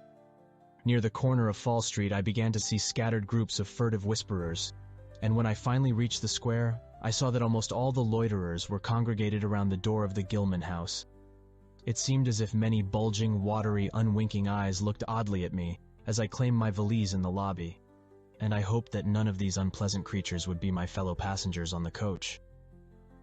The bus, rather early, rattled in with 3 passengers somewhat before 8, and an evil-looking fellow on the sidewalk muttered a few indistinguishable words to the driver. Sergeant threw out a mailbag and a roll of newspapers and entered the hotel, while the passengers, the same men whom I had seen arriving in Newburyport that morning, shambled to the sidewalk and exchanged some faint guttural words with a loafer in a language I could have sworn was not English. I boarded the empty coach and took the same seat I had taken before, but was hardly settled before Sergeant reappeared and began mumbling in a throaty voice of peculiar repulsiveness. I was, it appeared, in very bad luck. There had been something wrong with the engine, despite the excellent time made from Newburyport, and the bus could not complete the journey to Arkham. No, it could not possibly be repaired that night, nor was there any other way of getting transportation out of Innsmouth, either to Arkham or elsewhere. Sergeant was sorry, but I would have to stop over at the Gilman. Probably the clerk would make the price easy for me, but there was nothing else to do. Almost dazed by this sudden obstacle, and violently dreading the fall of night in this decaying and half-unlighted town, I left the bus and re-entered the hotel lobby, where the sullen, queer-looking night clerk told me I could have room 428 on next the top floor, large, but without running water, for $1. Despite what I had heard of this hotel in Newburyport, I signed the register, paid my $1, let the clerk take my valise, and followed that sour, solitary attendant up 3 creaking flights of stairs past dusty corridors, which seemed wholly devoid of life. My room, a dismal rear one with 2 windows and bare, cheap furnishings, overlooked a dingy courtyard otherwise hemmed in by low, deserted brick blocks, and commanded a view of decrepit, westward-stretching roofs, with a marshy countryside beyond. At the end of the corridor was a bathroom, a discouraging relique with ancient marble bowl, tin tub, faint electric light, and musty wooden paneling around all the plumbing fixtures. It being still daylight, I descended to the square and looked around for a dinner of some sort, noticing as I did so the strange glances I received from the unwholesome loafers. Since the grocery was closed, I was forced to patronize the restaurant I had shunned before, a stooped, narrow-headed man with staring, unwinking eyes, and a flat-nosed wench with unbelievably thick, clumsy hands being in attendance. The service was of the counter type, and it relieved me to find that much was evidently served from cans and packages. A bowl of vegetable soup with crackers was enough for me, and I soon headed back for my cheerless room at the Gilman, getting an evening paper and a fly-specked magazine from the evil-visaged clerk at the rickety stand beside his desk.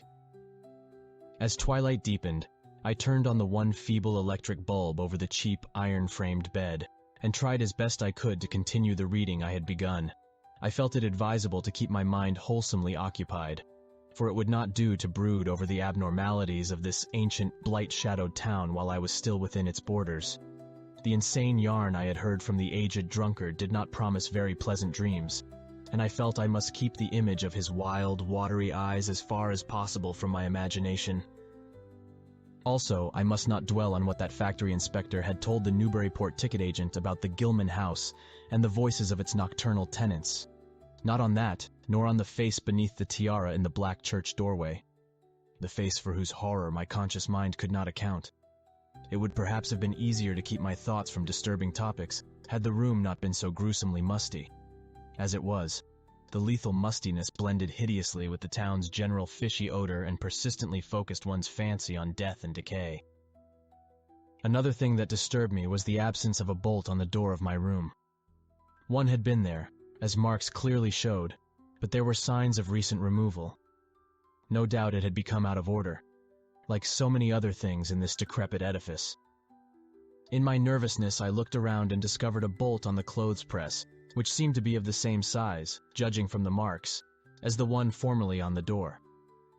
To gain a partial relief from the general tension, I busied myself by transferring this hardware to the vacant place with the aid of a handy 3-in-1 device, including a screwdriver, which I kept on my keyring. The bolt fitted perfectly, and I was somewhat relieved when I knew that I could shoot it firmly upon retiring. Not that I had any real apprehension of its need, but that any symbol of security was welcome in an environment of this kind. There were adequate bolts on the 2 lateral doors to connecting rooms, and these I proceeded to fasten.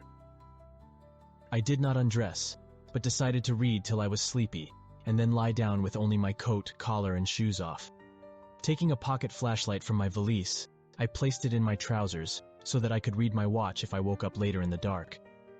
Drowsiness, however, did not come, and when I stopped to analyze my thoughts, I found to my disquiet that I was really unconsciously listening for something which I dreaded but could not name. That inspector's story must have worked on my imagination more deeply than I had suspected. Again I tried to read, but found that I made no progress. After a time I seemed to hear the stairs and corridors creak at intervals as if with footsteps, and wondered if the other rooms were beginning to fill up. There were no voices, however, and it struck me that there was something subtly furtive about the creaking. I did not like it, and debated whether I had better try to sleep at all. This town had some queer people, and there had undoubtedly been several disappearances. Was this one of those inns where travelers were slain for their money? Surely I had no look of excessive prosperity. Or were the townsfolk really so resentful about curious visitors? Had my obvious sightseeing, with its frequent map consultations, aroused unfavorable notice? It occurred to me that I must be in a highly nervous state to let a few random creakings set me off speculating in this fashion. But I regretted nonetheless that I was unarmed. At length, feeling a fatigue which had nothing of drowsiness in it, I bolted the newly outfitted hall door, turned off the light, and threw myself down on the hard, uneven bedcoat, collar, shoes, and all. In the darkness, every faint noise of the night seemed magnified, and a flood of doubly unpleasant thoughts swept over me. I was sorry I had put out the light, yet was too tired to rise and turn it on again. Then, after a long, dreary interval, and prefaced by a fresh creaking of stairs and corridor, there came that soft, damnably unmistakable sound which seemed like a malign fulfillment of all my apprehensions. Without the least shadow of a doubt, the lock on my hall door was being tried, cautiously, furtively, tentatively, with a key. My sensations upon recognizing this sign of actual peril were perhaps less rather than more tumultuous because of my previous vague fears. I had been, albeit without definite reason, instinctively on my guard, and that was to my advantage in the new and real crisis, whatever it might turn out to be. Nevertheless, the change in the menace from vague premonition to immediate reality was a profound shock, and fell upon me with the force of a genuine blow. It never once occurred to me that the fumbling might be a mere mistake. Malign purpose was all I could think of, and I kept deathly quiet, awaiting the would-be intruder's next move. After a time the cautious rattling ceased, and I heard the room to the north entered with a passkey. Then the lock of the connecting door to my room was softly tried. The bolt held, of course, and I heard the floor creak as the prowler left the room. After a moment, there came another soft rattling, and I knew that the room to the south of me was being entered. Again a furtive trying of a bolted connecting door, and again a receding creaking. This time the creaking went along the hall and down the stairs, so I knew that the prowler had realized the bolted condition of my doors and was giving up his attempt for a greater or lesser time, as the future would show. The readiness with which I fell into a plan of action proves that I must have been subconsciously fearing some menace and considering possible avenues of escape for hours. From the first I felt that the unseen fumbler meant a danger not to be met or dealt with, but only to be fled from as precipitately as possible. The one thing to do was to get out of that hotel alive as quickly as I could and through some channel other than the front stairs and lobby. Rising softly and throwing my flashlight on the switch, I sought to light the bulb over my bed in order to choose and pocket some belongings for a swift valiseless flight. Nothing, however, happened, and I saw that the power had been cut off. Clearly, some cryptic evil movement was afoot on a large scale. Just what, I could not say. As I stood pondering with my hand on the now useless switch, I heard a muffled creaking on the floor below, and thought I could barely distinguish voices in conversation. A moment later I felt less sure that the deeper sounds were voices, since the apparent hoarse barkings and loose-syllabled croakings bore so little resemblance to recognized human speech. Then I thought with a renewed force of what the factory inspector had heard in the night in this moldering and pestilential building. Having filled my pockets with the flashlight's aid, I put on my hat and tiptoed to the windows to consider chances of descent. Despite the state's safety regulations, there was no fire escape on this side of the hotel, and I saw that my windows commanded only a sheer 3-story drop to the cobbled courtyard. On the right and left, however, some ancient brick business blocks abutted on the hotel, their slant roofs coming up to a reasonable jumping distance from my 4th-story level. To reach either of these lines of buildings, I would have to be in a room 2 doors from my own, in one case on the north, and in the other case on the south, and my mind instantly set to work calculating what chances I had of making the transfer. I could not, I decided, risk an emergence into the corridor, where my footsteps would surely be heard, and where the difficulties of entering the desired room would be insuperable. My progress, if it was to be made at all, would have to be through the less solidly built connecting doors of the rooms, the locks and bolts of which I would have to force violently, using my shoulder as a battering ram whenever they were set against me. This, I thought, would be possible owing to the rickety nature of the house and its fixtures, but I realized I could not do it noiselessly. I would have to count on sheer speed, and the chance of getting to a window before any hostile forces became coordinated enough to open the right door toward me with a passkey. My own outer door I reinforced by pushing the bureau against it, little by little, in order to make a minimum of sound.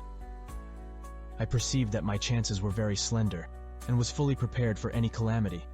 Even getting to another roof would not solve the problem, for there would then remain the task of reaching the ground and escaping from the town. One thing in my favor was the deserted and ruinous state of the abutting buildings, and the number of skylights gaping blackly open in each row. Gathering from the grocery boy's map that the best route out of town was southward, I glanced first at the connecting door on the south side of the room. It was designed to open in my direction, hence I saw, after drawing the bolt and finding other fastenings in place, it was not a favorable one for forcing. Accordingly, abandoning it as a route, I cautiously moved the bedstead against it to hamper any attack which might be made on it later from the next room. The door on the north was hung to open away from me, and this, though a test proved it to be locked or bolted from the other side, I knew must be my route. If I could gain the roofs of the buildings in Payne Street and descend successfully to the ground level, I might perhaps dart through the courtyard and the adjacent or opposite buildings to Washington or Bates, or else emerge in Payne and edge around southward into Washington. In any case, I would aim to strike Washington somehow and get quickly out of the town square region. My preference would be to avoid Payne, since the fire station there might be open all night. As I thought of these things, I looked out over the squalid sea of decaying roofs below me, now brightened by the beams of a moon not much past full. On the right, the black gash of the river gorge clove the panorama, abandoned factories and railway station clinging barnacle-like to its sides. Beyond it, the rusted railway and the rolly road led off through a flat, marshy terrain dotted with islets of higher and drier scrub-grown land. On the left, the creek-threaded countryside was nearer, the narrow road to Ipswich gleaming white in the moonlight. I could not see from my side of the hotel the southward route toward Arkham, which I had determined to take. I was irresolutely speculating on when I had better attack the northward door, and on how I could least audibly manage it, when I noticed that the vague noises underfoot had given place to a fresh and heavier creaking of the stairs. A wavering flicker of light showed through my transom, and the boards of the corridor began to groan with a ponderous load. Muffled sounds of possible vocal origin approached, and at length a firm knock came at my outer door. For a moment I simply held my breath and waited. Eternities seemed to elapse, and the nauseous, fishy odor of my environment seemed to mount suddenly and spectacularly. Then the knocking was repeated, continuously, and with growing insistence. I knew that the time for action had come, and forthwith drew the bolt of the northward connecting door, bracing myself for the task of battering it open. The knocking waxed louder, and I hoped that its volume would cover the sound of my efforts. At last beginning my attempt, I lunged again and again at the thin paneling with my left shoulder, heedless of shock or pain. The door resisted even more than I had expected, but I did not give in, and all the while the clamor at the outer door increased. Finally the connecting door gave, but with such a crash that I knew those outside must have heard. Instantly the outside knocking became a violent battering, while keys sounded ominously in the hall doors of the rooms on both sides of me. Rushing through the newly opened connection, I succeeded in bolting the northerly hall door before the lock could be turned. But even as I did so, I heard the hall door of the third room, the one from whose window I had hoped to reach the roof below, being tried with a passkey. For an instant I felt absolute despair, since my trapping in a chamber with no window egress seemed complete. A wave of almost abnormal horror swept over me, and invested with a terrible but unexplainable singularity, the flashlight glimpsed dust prints made by the intruder who had lately tried my door from this room. Then, with a dazed automatism which persisted despite hopelessness, I made for the next connecting door, and performed the blind motion of pushing at it in an effort to get through and, granting that fastenings might be as providentially intact as in this second room, bolt the hall door beyond before the lock could be turned from outside. Sheer fortunate chance gave me my reprieve, for the connecting door before me was not only unlocked, but actually ajar. In a second I was through, and had my right knee and shoulder against a hall door, which was visibly opening inward. My pressure took the opener off guard, for the thing shut as I pushed, so that I could slip the well-conditioned bolt as I had done with the other door. As I gained this respite, I heard the battering at the two other doors abate, while a confused clatter came from the connecting door I had shielded with the bedstead. Evidently the bulk of my assailants had entered the southerly room and were massing in a lateral attack. But at the same moment, a passkey sounded in the next door to the north, and I knew that a nearer peril was at hand. The northward connecting door was wide open, but there was no time to think about checking the already turning lock in the hall. All I could do was to shut and bolt the open connecting door, as well as its mate on the opposite side, pushing a bedstead against the one and a bureau against the other, and moving a washstand in front of the hall door. I must, I saw, trust to such makeshift barriers to shield me till I could get out the window and on the roof of the Payne Street block. But even in this acute moment, my chief horror was something apart from the immediate weakness of my defenses.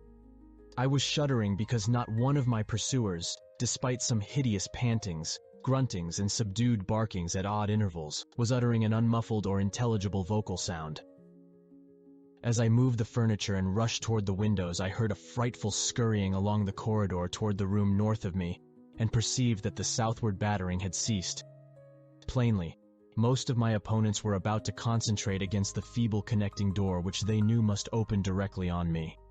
Outside, the moon played on the ridgepole of the block below, and I saw that the jump would be desperately hazardous because of the steep surface on which I must land.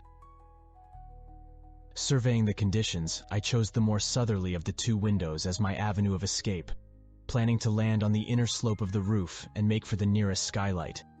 Once inside one of the decrepit brick structures, I would have to reckon with pursuit, but I hoped to descend and dodge in and out of yawning doorways along the shadowed courtyard, eventually getting to Washington Street and slipping out of town toward the south. The clatter at the northerly connecting door was now terrific, and I saw that the weak paneling was beginning to splinter. Obviously, the besiegers had brought some ponderous object into play as a battering ram. The bedstead, however, still held firm, so that I had at least a faint chance of making good my escape.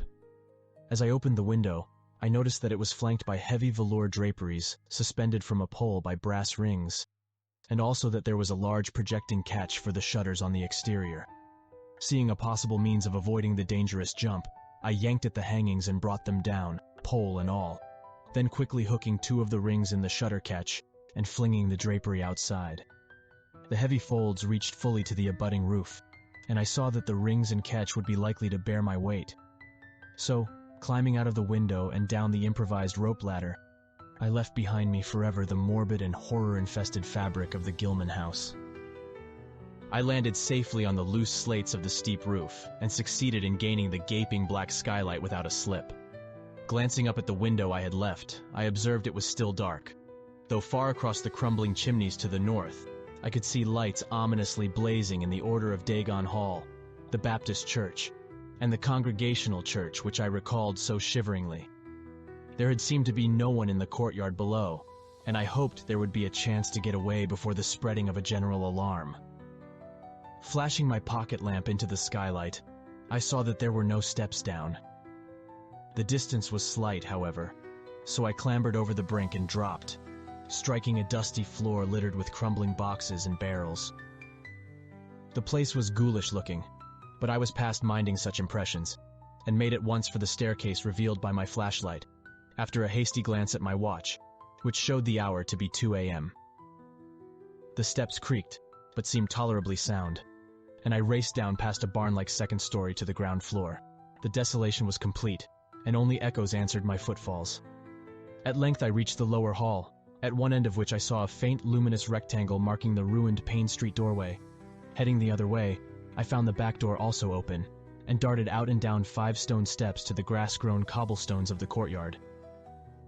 The moonbeams did not reach down here, but I could just see my way about without using the flashlight.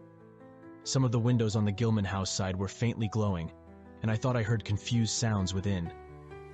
Walking softly over to the Washington Street side, I perceived several open doorways and chose the nearest as my route out. The hallway inside was black, and when I reached the opposite end, I saw that the street door was wedged immovably shut.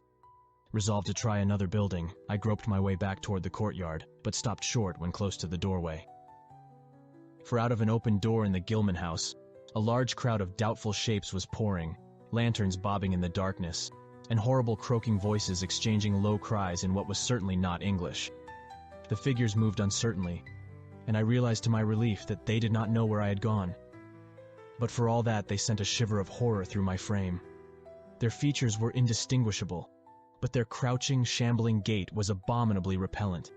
And worst of all, I perceived that one figure was strangely robed, and unmistakably surmounted by a tall tiara of a design altogether too familiar. As the figures spread throughout the courtyard, I felt my fears increase. Suppose I could find no egress from this building on the street side. The fishy odor was detestable, and I wondered I could stand it without fainting. Again groping toward the street, I opened a door off the hall and came upon an empty room with closely shuttered but sashless windows.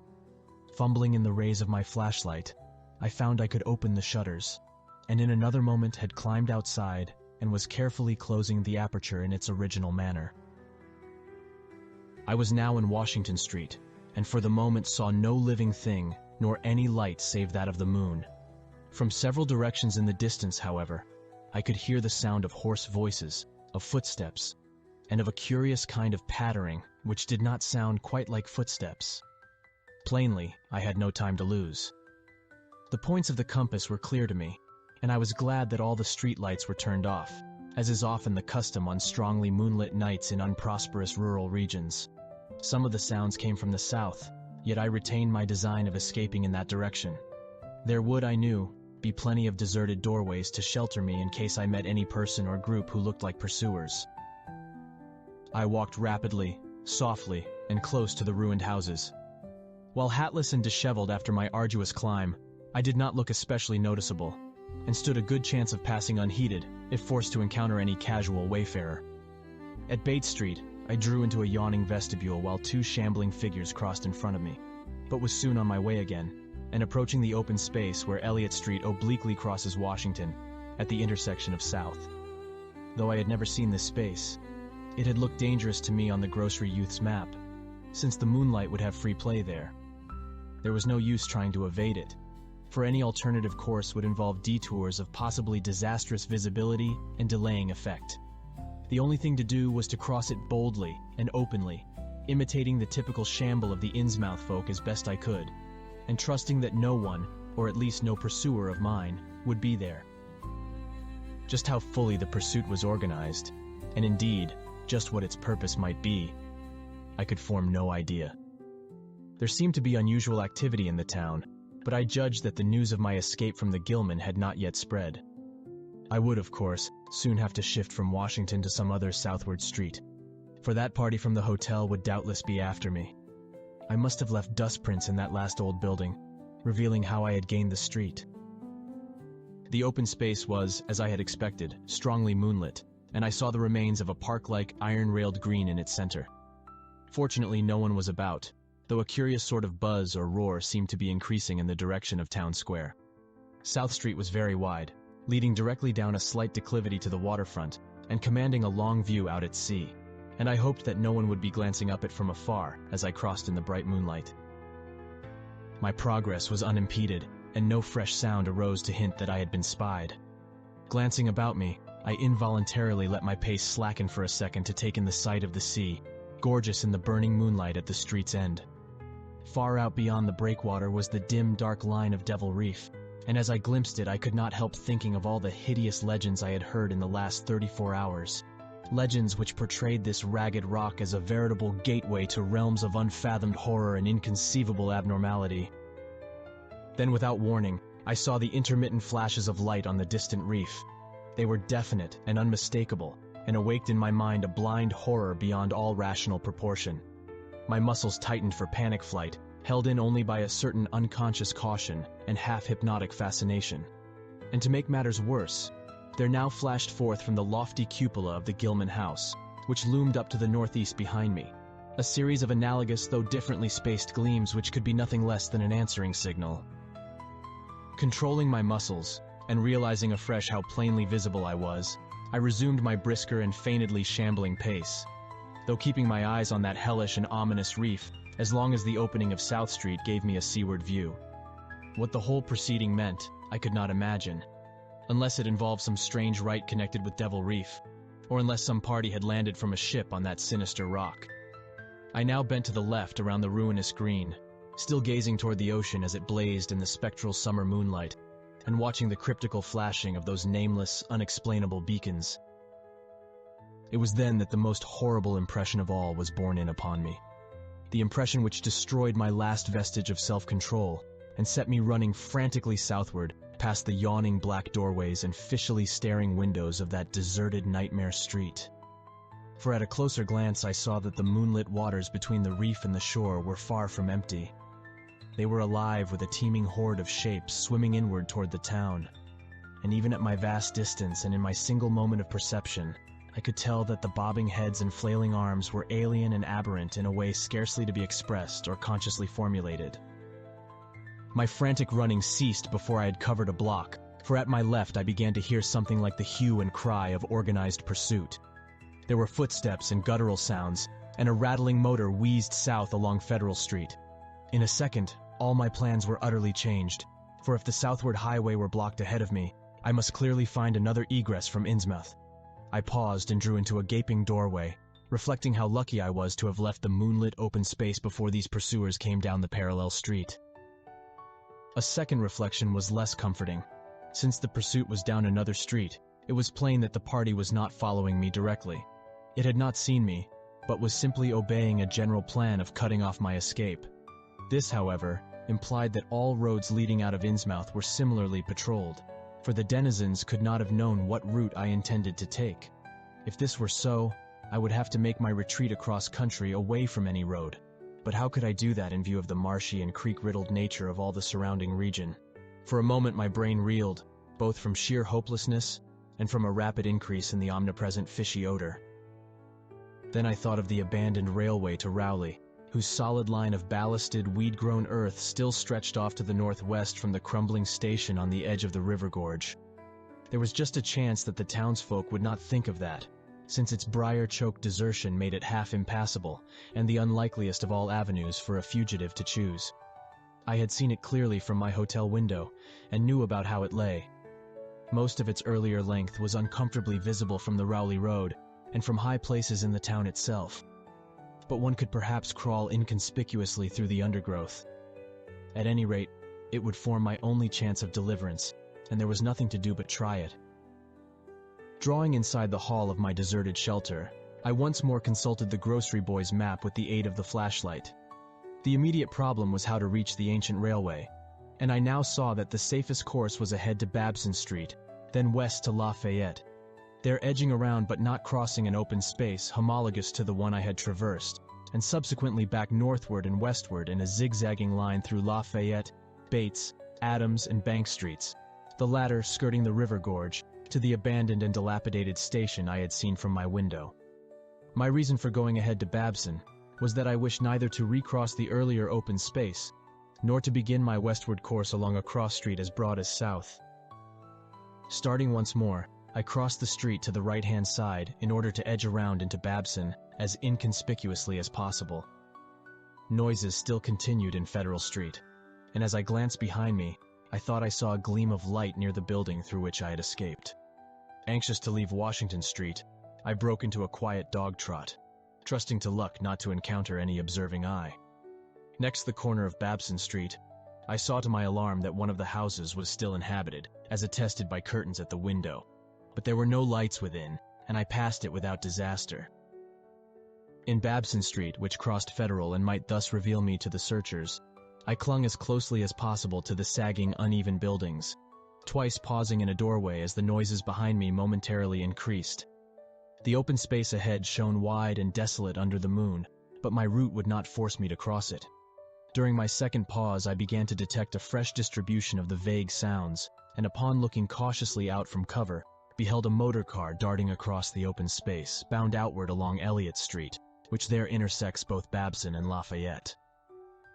As I watched, choked by a sudden rise in the fishy odor after a short abatement, I saw a band of uncouth, crouching shapes loping and shambling in the same direction, and knew that this must be the party guarding the Ipswich Road, since that highway forms an extension of Elliott Street. Two of the figures I glimpsed were in voluminous robes, and one wore a peaked diadem which glistened whitely in the moonlight. The gait of this figure was so odd that it sent a chill through me, for it seemed to me the creature was almost hopping.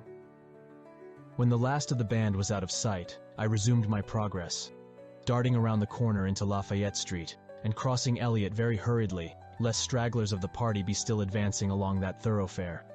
I did hear some croaking and clattering sounds far off toward Town Square, but accomplished the passage without disaster. My greatest dread was in recrossing broad and moonlit South Street, with its seaward view, and I had to nerve myself for the ordeal. Someone might easily be looking, and possible Elliott Street stragglers could not fail to glimpse me from either of 2 points.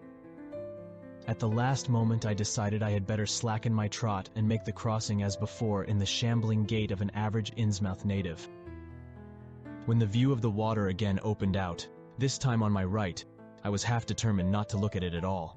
I could not, however, resist, but cast a sidelong glance as I carefully and imitatively shambled toward the protecting shadows ahead. There was no ship visible, as I had half expected there would be. Instead, the first thing which caught my eye was a small rowboat pulling in toward the abandoned wharves and laden with some bulky, tarpaulin-covered object. Its rowers, though distantly and indistinctly seen, were of an especially repellent aspect.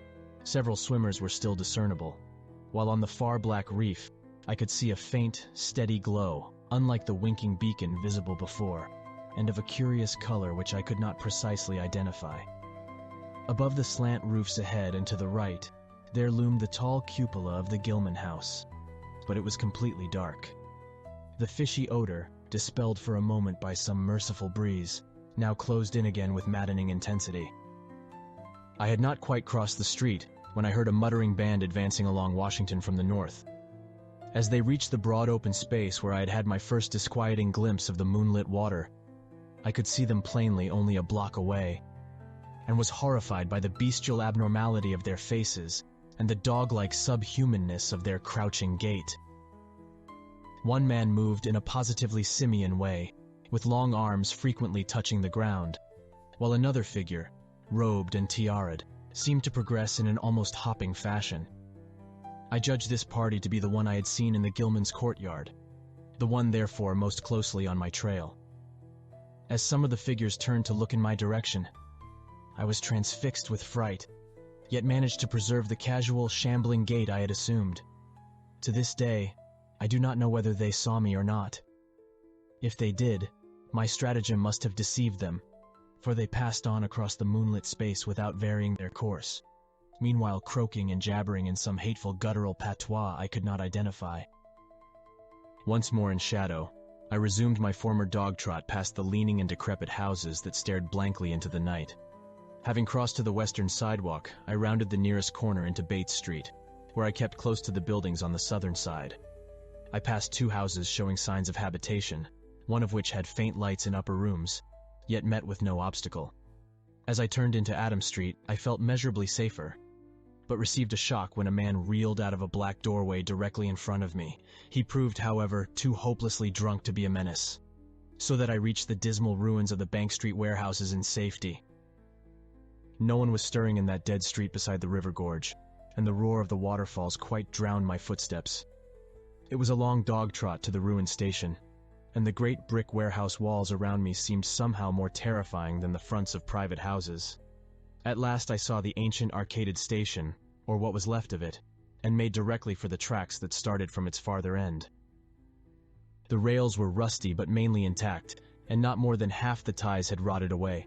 Walking or running on such a surface was very difficult, but I did my best, and on the whole made very fair time. For some distance the line kept on along the gorge's brink, but at length I reached the long covered bridge where it crossed the chasm at a dizzy height. The condition of this bridge would determine my next step. If humanly possible, I would use it. If not, I would have to risk more street wandering and take the nearest intact highway bridge. The vast barn-like length of the old bridge gleamed spectrally in the moonlight, and I saw that the ties were safe for at least a few feet within. Entering, I began to use my flashlight and was almost knocked down by the cloud of bats that flapped past me. About halfway across, there was a perilous gap in the ties which I feared for a moment would halt me, but in the end, I risked a desperate jump which fortunately succeeded. I was glad to see the moonlight again when I emerged from that macabre tunnel. The old tracks crossed River Street at grade, and at once veered off into a region increasingly rural and with less and less of Innsmouth's abhorrent fishy odor. Here the dense growth of weeds and briars hindered me and cruelly tore my clothes, but I was nonetheless glad that they were there to give me concealment in case of peril. I knew that much of my route must be visible from the Rowley Road.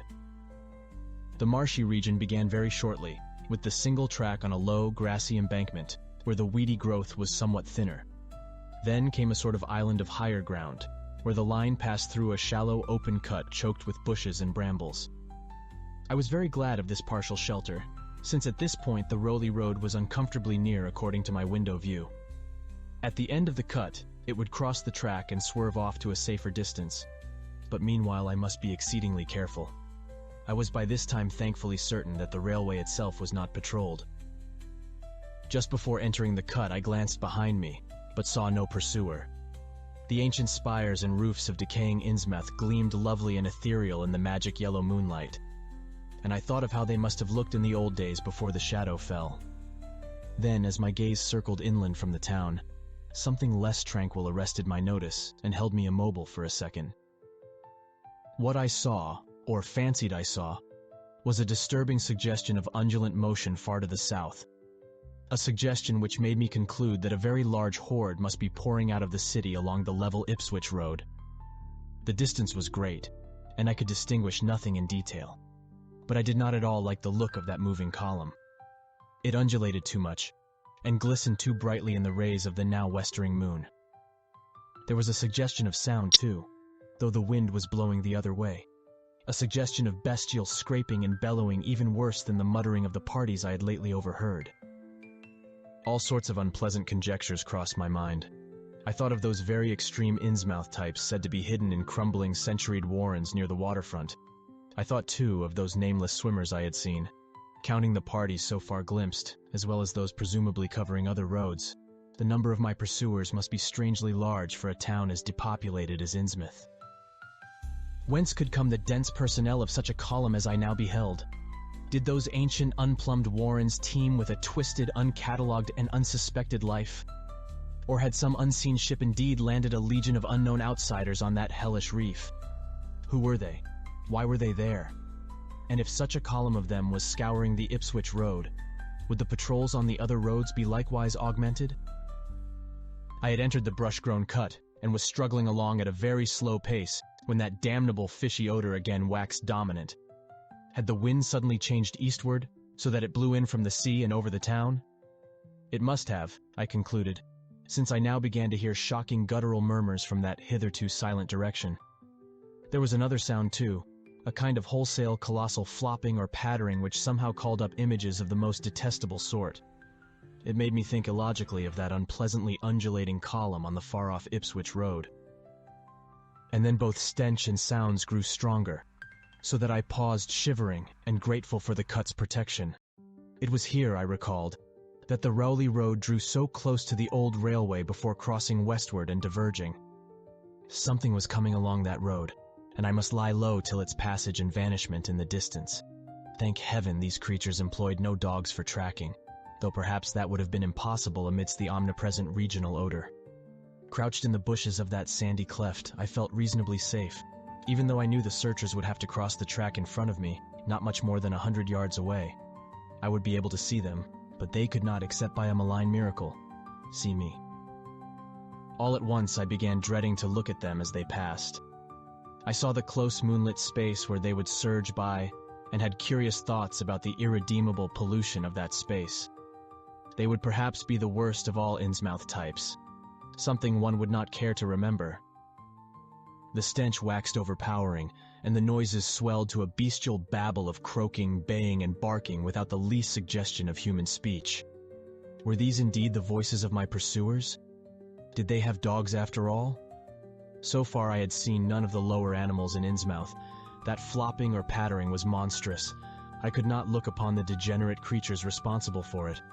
I would keep my eyes shut till the sounds receded toward the west. The horde was very close now, the air foul with their hoarse snarlings, and the ground almost shaking with their alien-rhythmed footfalls. My breath nearly ceased to come, and I put every ounce of willpower into the task of holding my eyelids down. I am not even yet willing to say whether what followed was a hideous actuality or only a nightmare hallucination. The later action of the government, after my frantic appeals, would tend to confirm it as a monstrous truth. But could not an hallucination have been repeated under the quasi-hypnotic spell of that ancient, haunted, and shadowed town? Such places have strange properties, and the legacy of insane legend might well have acted on more than one human imagination amidst those dead, stench-cursed streets and huddles of rotting roofs and crumbling steeples. Is it not possible that the germ of an actual contagious madness lurks in the depths of that shadow over Innsmouth? Who can be sure of reality after hearing things like the tale of old Zadok Allen? The government men never found poor Zadok, and have no conjectures to make as to what became of him. Where does madness leave off and reality begin? Is it possible that even my latest fear is sheer delusion? But I must try to tell what I thought I saw that night under the mocking yellow moon, saw surging and hopping down the Rowley Road in plain sight in front of me, as I crouched among the wild brambles of that desolate railway cut. Of course, my resolution to keep my eyes shut had failed. It was foredoomed to failure, for who could crouch blindly while a legion of croaking, baying entities of unknown source flopped noisomely past, scarcely more than 100 yards away? I thought I was prepared for the worst, and I really ought to have been prepared considering what I had seen before. My other pursuers had been accursedly abnormal, so should I not have been ready to face a strengthening of the abnormal element, to look upon forms in which there was no mixture of the normal at all? I did not open my eyes until the raucous clamor came loudly from a point obviously straight ahead. Then I knew that a long section of them must be plainly in sight where the sides of the cut flattened out and the road crossed the track, and I could no longer keep myself from sampling whatever horror that leering yellow moon might have to show.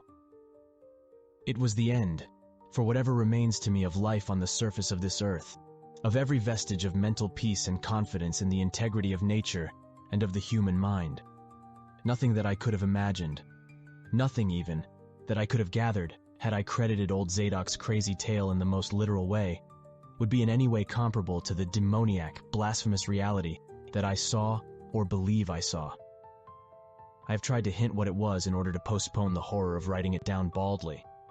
Can it be possible that this planet has actually spawned such things? That human eyes have truly seen, as objective flesh, what man has hitherto known only in febrile fantasy and tenuous legend? And yet I saw them in a limitless stream, flopping, hopping, croaking, bleeding, surging inhumanly through the spectral moonlight in a grotesque, malignant saraband of fantastic nightmare. And some of them had tall tiaras of that nameless whitish gold metal, and some were strangely robed, and one, who led the way, was clad in a ghoulishly humped black coat and striped trousers, and had a man's felt hat perched on the shapeless thing that answered for a head. I think their predominant color was a grayish green, though they had white bellies. They were mostly shiny and slippery, but the ridges of their backs were scaly. Their forms vaguely suggested the anthropoid, while their heads were the heads of fish, with prodigious bulging eyes that never closed. At the sides of their necks were palpitating gills, and their long paws were webbed.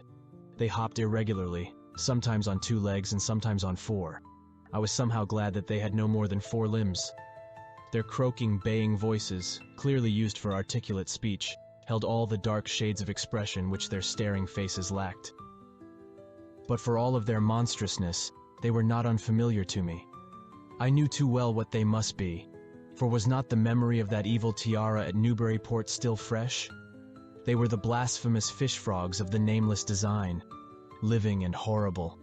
And as I saw them, I knew also of what that humped, tiara'd priest in the black church basement had so fearsomely reminded me. Their number was past guessing.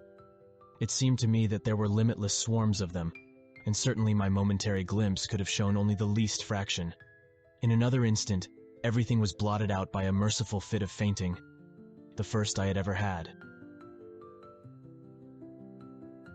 Chapter 5. It was a gentle daylight rain that awaked me from my stupor in the brush-grown railway cut, and when I staggered out to the roadway ahead, I saw no trace of any prints in the fresh mud. The fishy odor, too, was gone.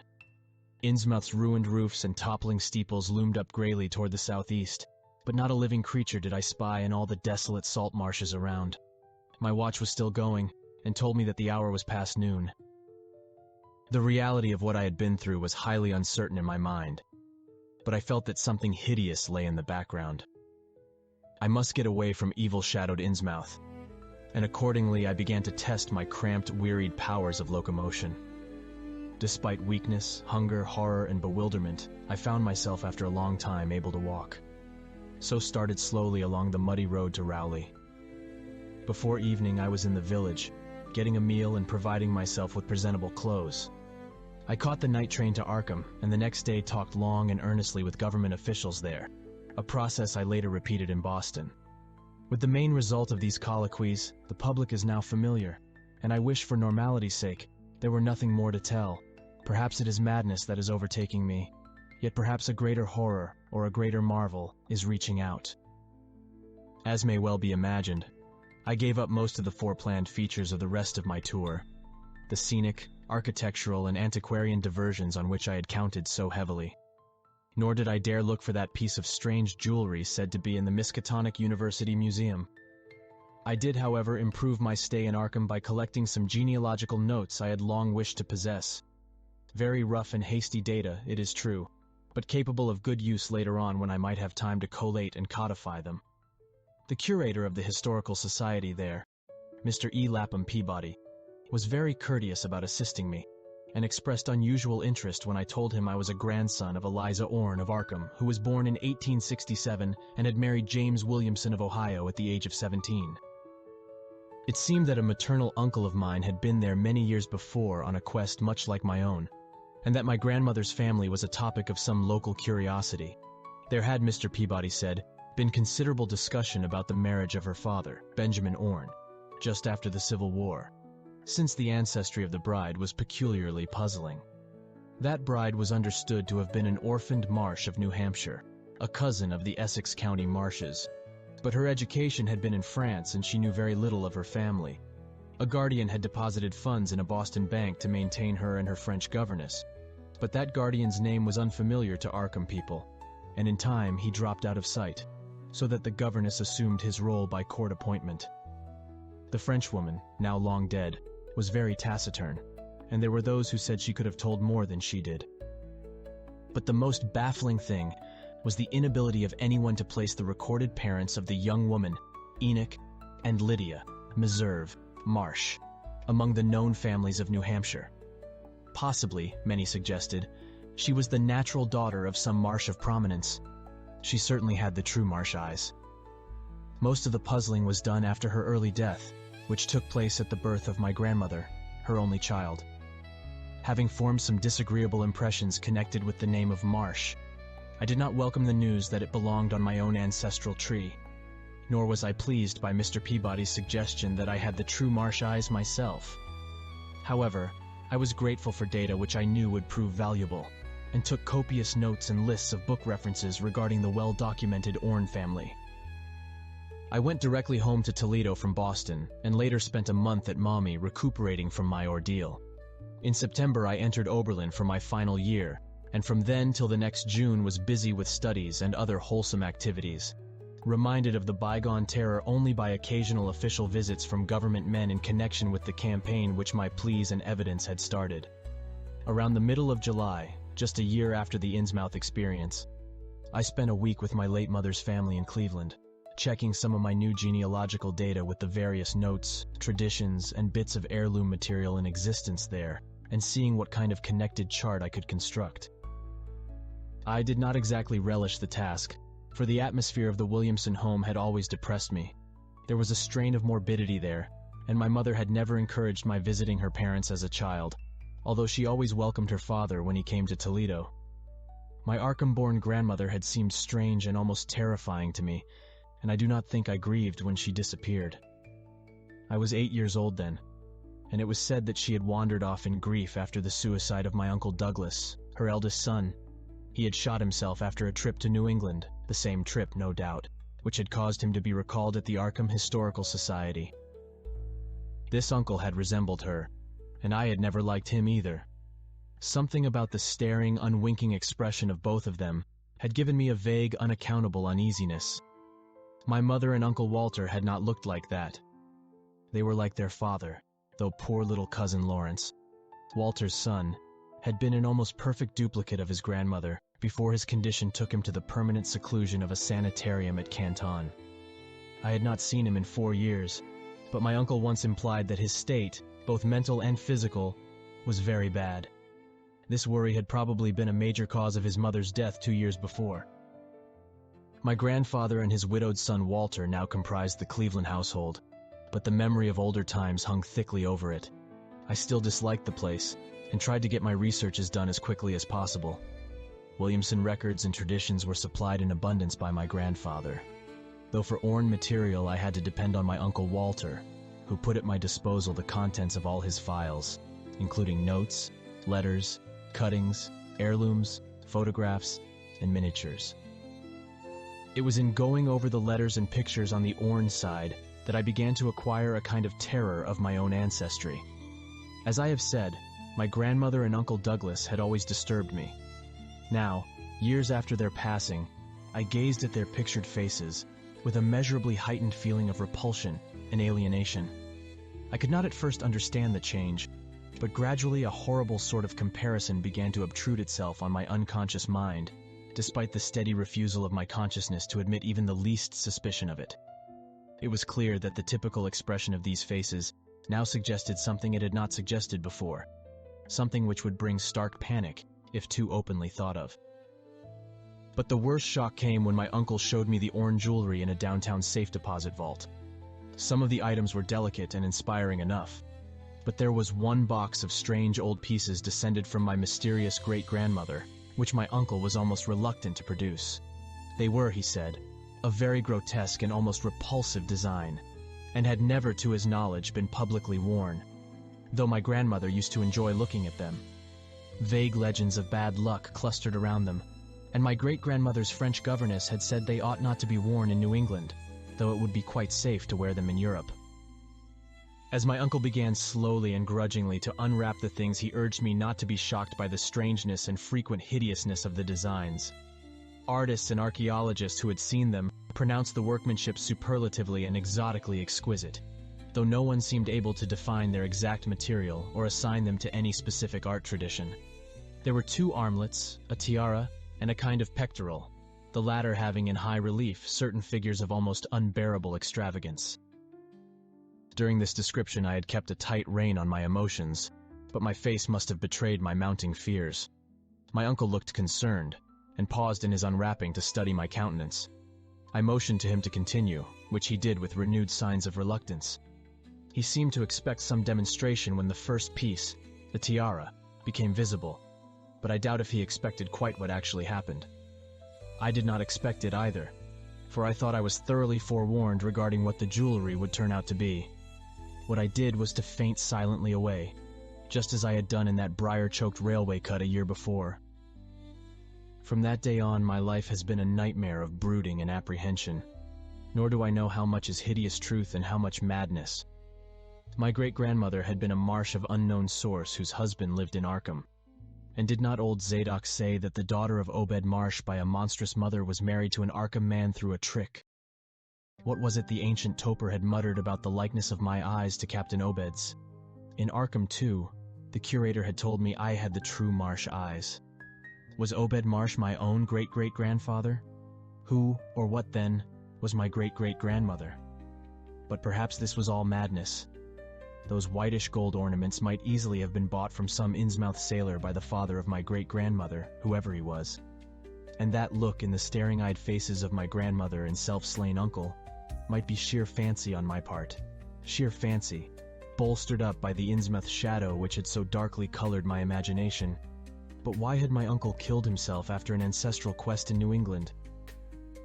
For more than 2 years, I fought off these reflections with partial success. My father secured me a place in an insurance office, and I buried myself in routine as deeply as possible. In the winter of 1930-31, however, the dreams began. They were very sparse and insidious at first, but increased in frequency and vividness as the weeks went by. Great watery spaces opened out before me, and I seemed to wander through titanic sunken porticos and labyrinths of weedy cyclopean walls with grotesque fishes as my companions. Then the other shapes began to appear, filling me with nameless horror the moment I awoke. But during the dreams they did not horrify me at all. I was one with them, wearing their unhuman trappings, treading their aqueous ways, and praying monstrously at their evil sea-bottom temples. There was much more than I could remember, but even what I did remember each morning would be enough to stamp me as a madman or a genius if ever I dared write it down. Some frightful influence, I felt, was seeking gradually to drag me out of the sane world of wholesome life into unnameable abysses of blackness and alienage, and the process told heavily on me.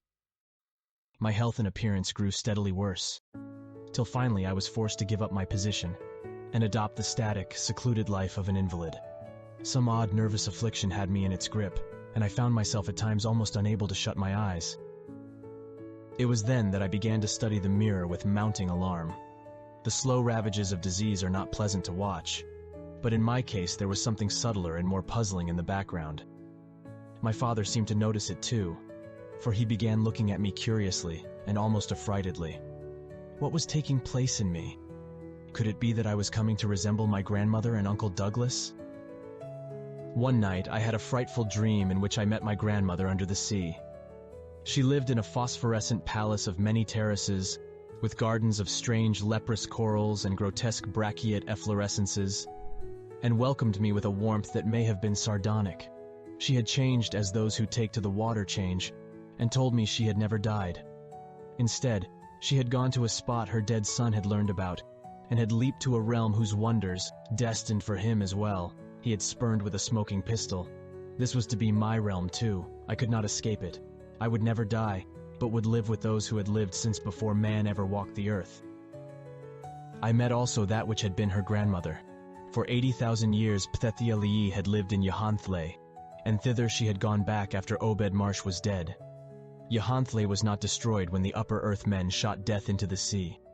It was hurt, but not destroyed. The deep ones could never be destroyed, even though the Paleogean magic of the forgotten old ones might sometimes check them. For the present, they would rest. But someday, if they remembered, they would rise again for the tribute great Cthulhu craved. It would be a city greater than Innsmouth next time. They had planned to spread, and had brought up that which would help them. But now they must wait once more.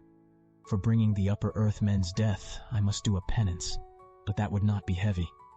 This was the dream in which I saw a Shoggoth for the first time, and the sight set me awake in a frenzy of screaming. That morning the mirror definitely told me I had acquired the Innsmouth look.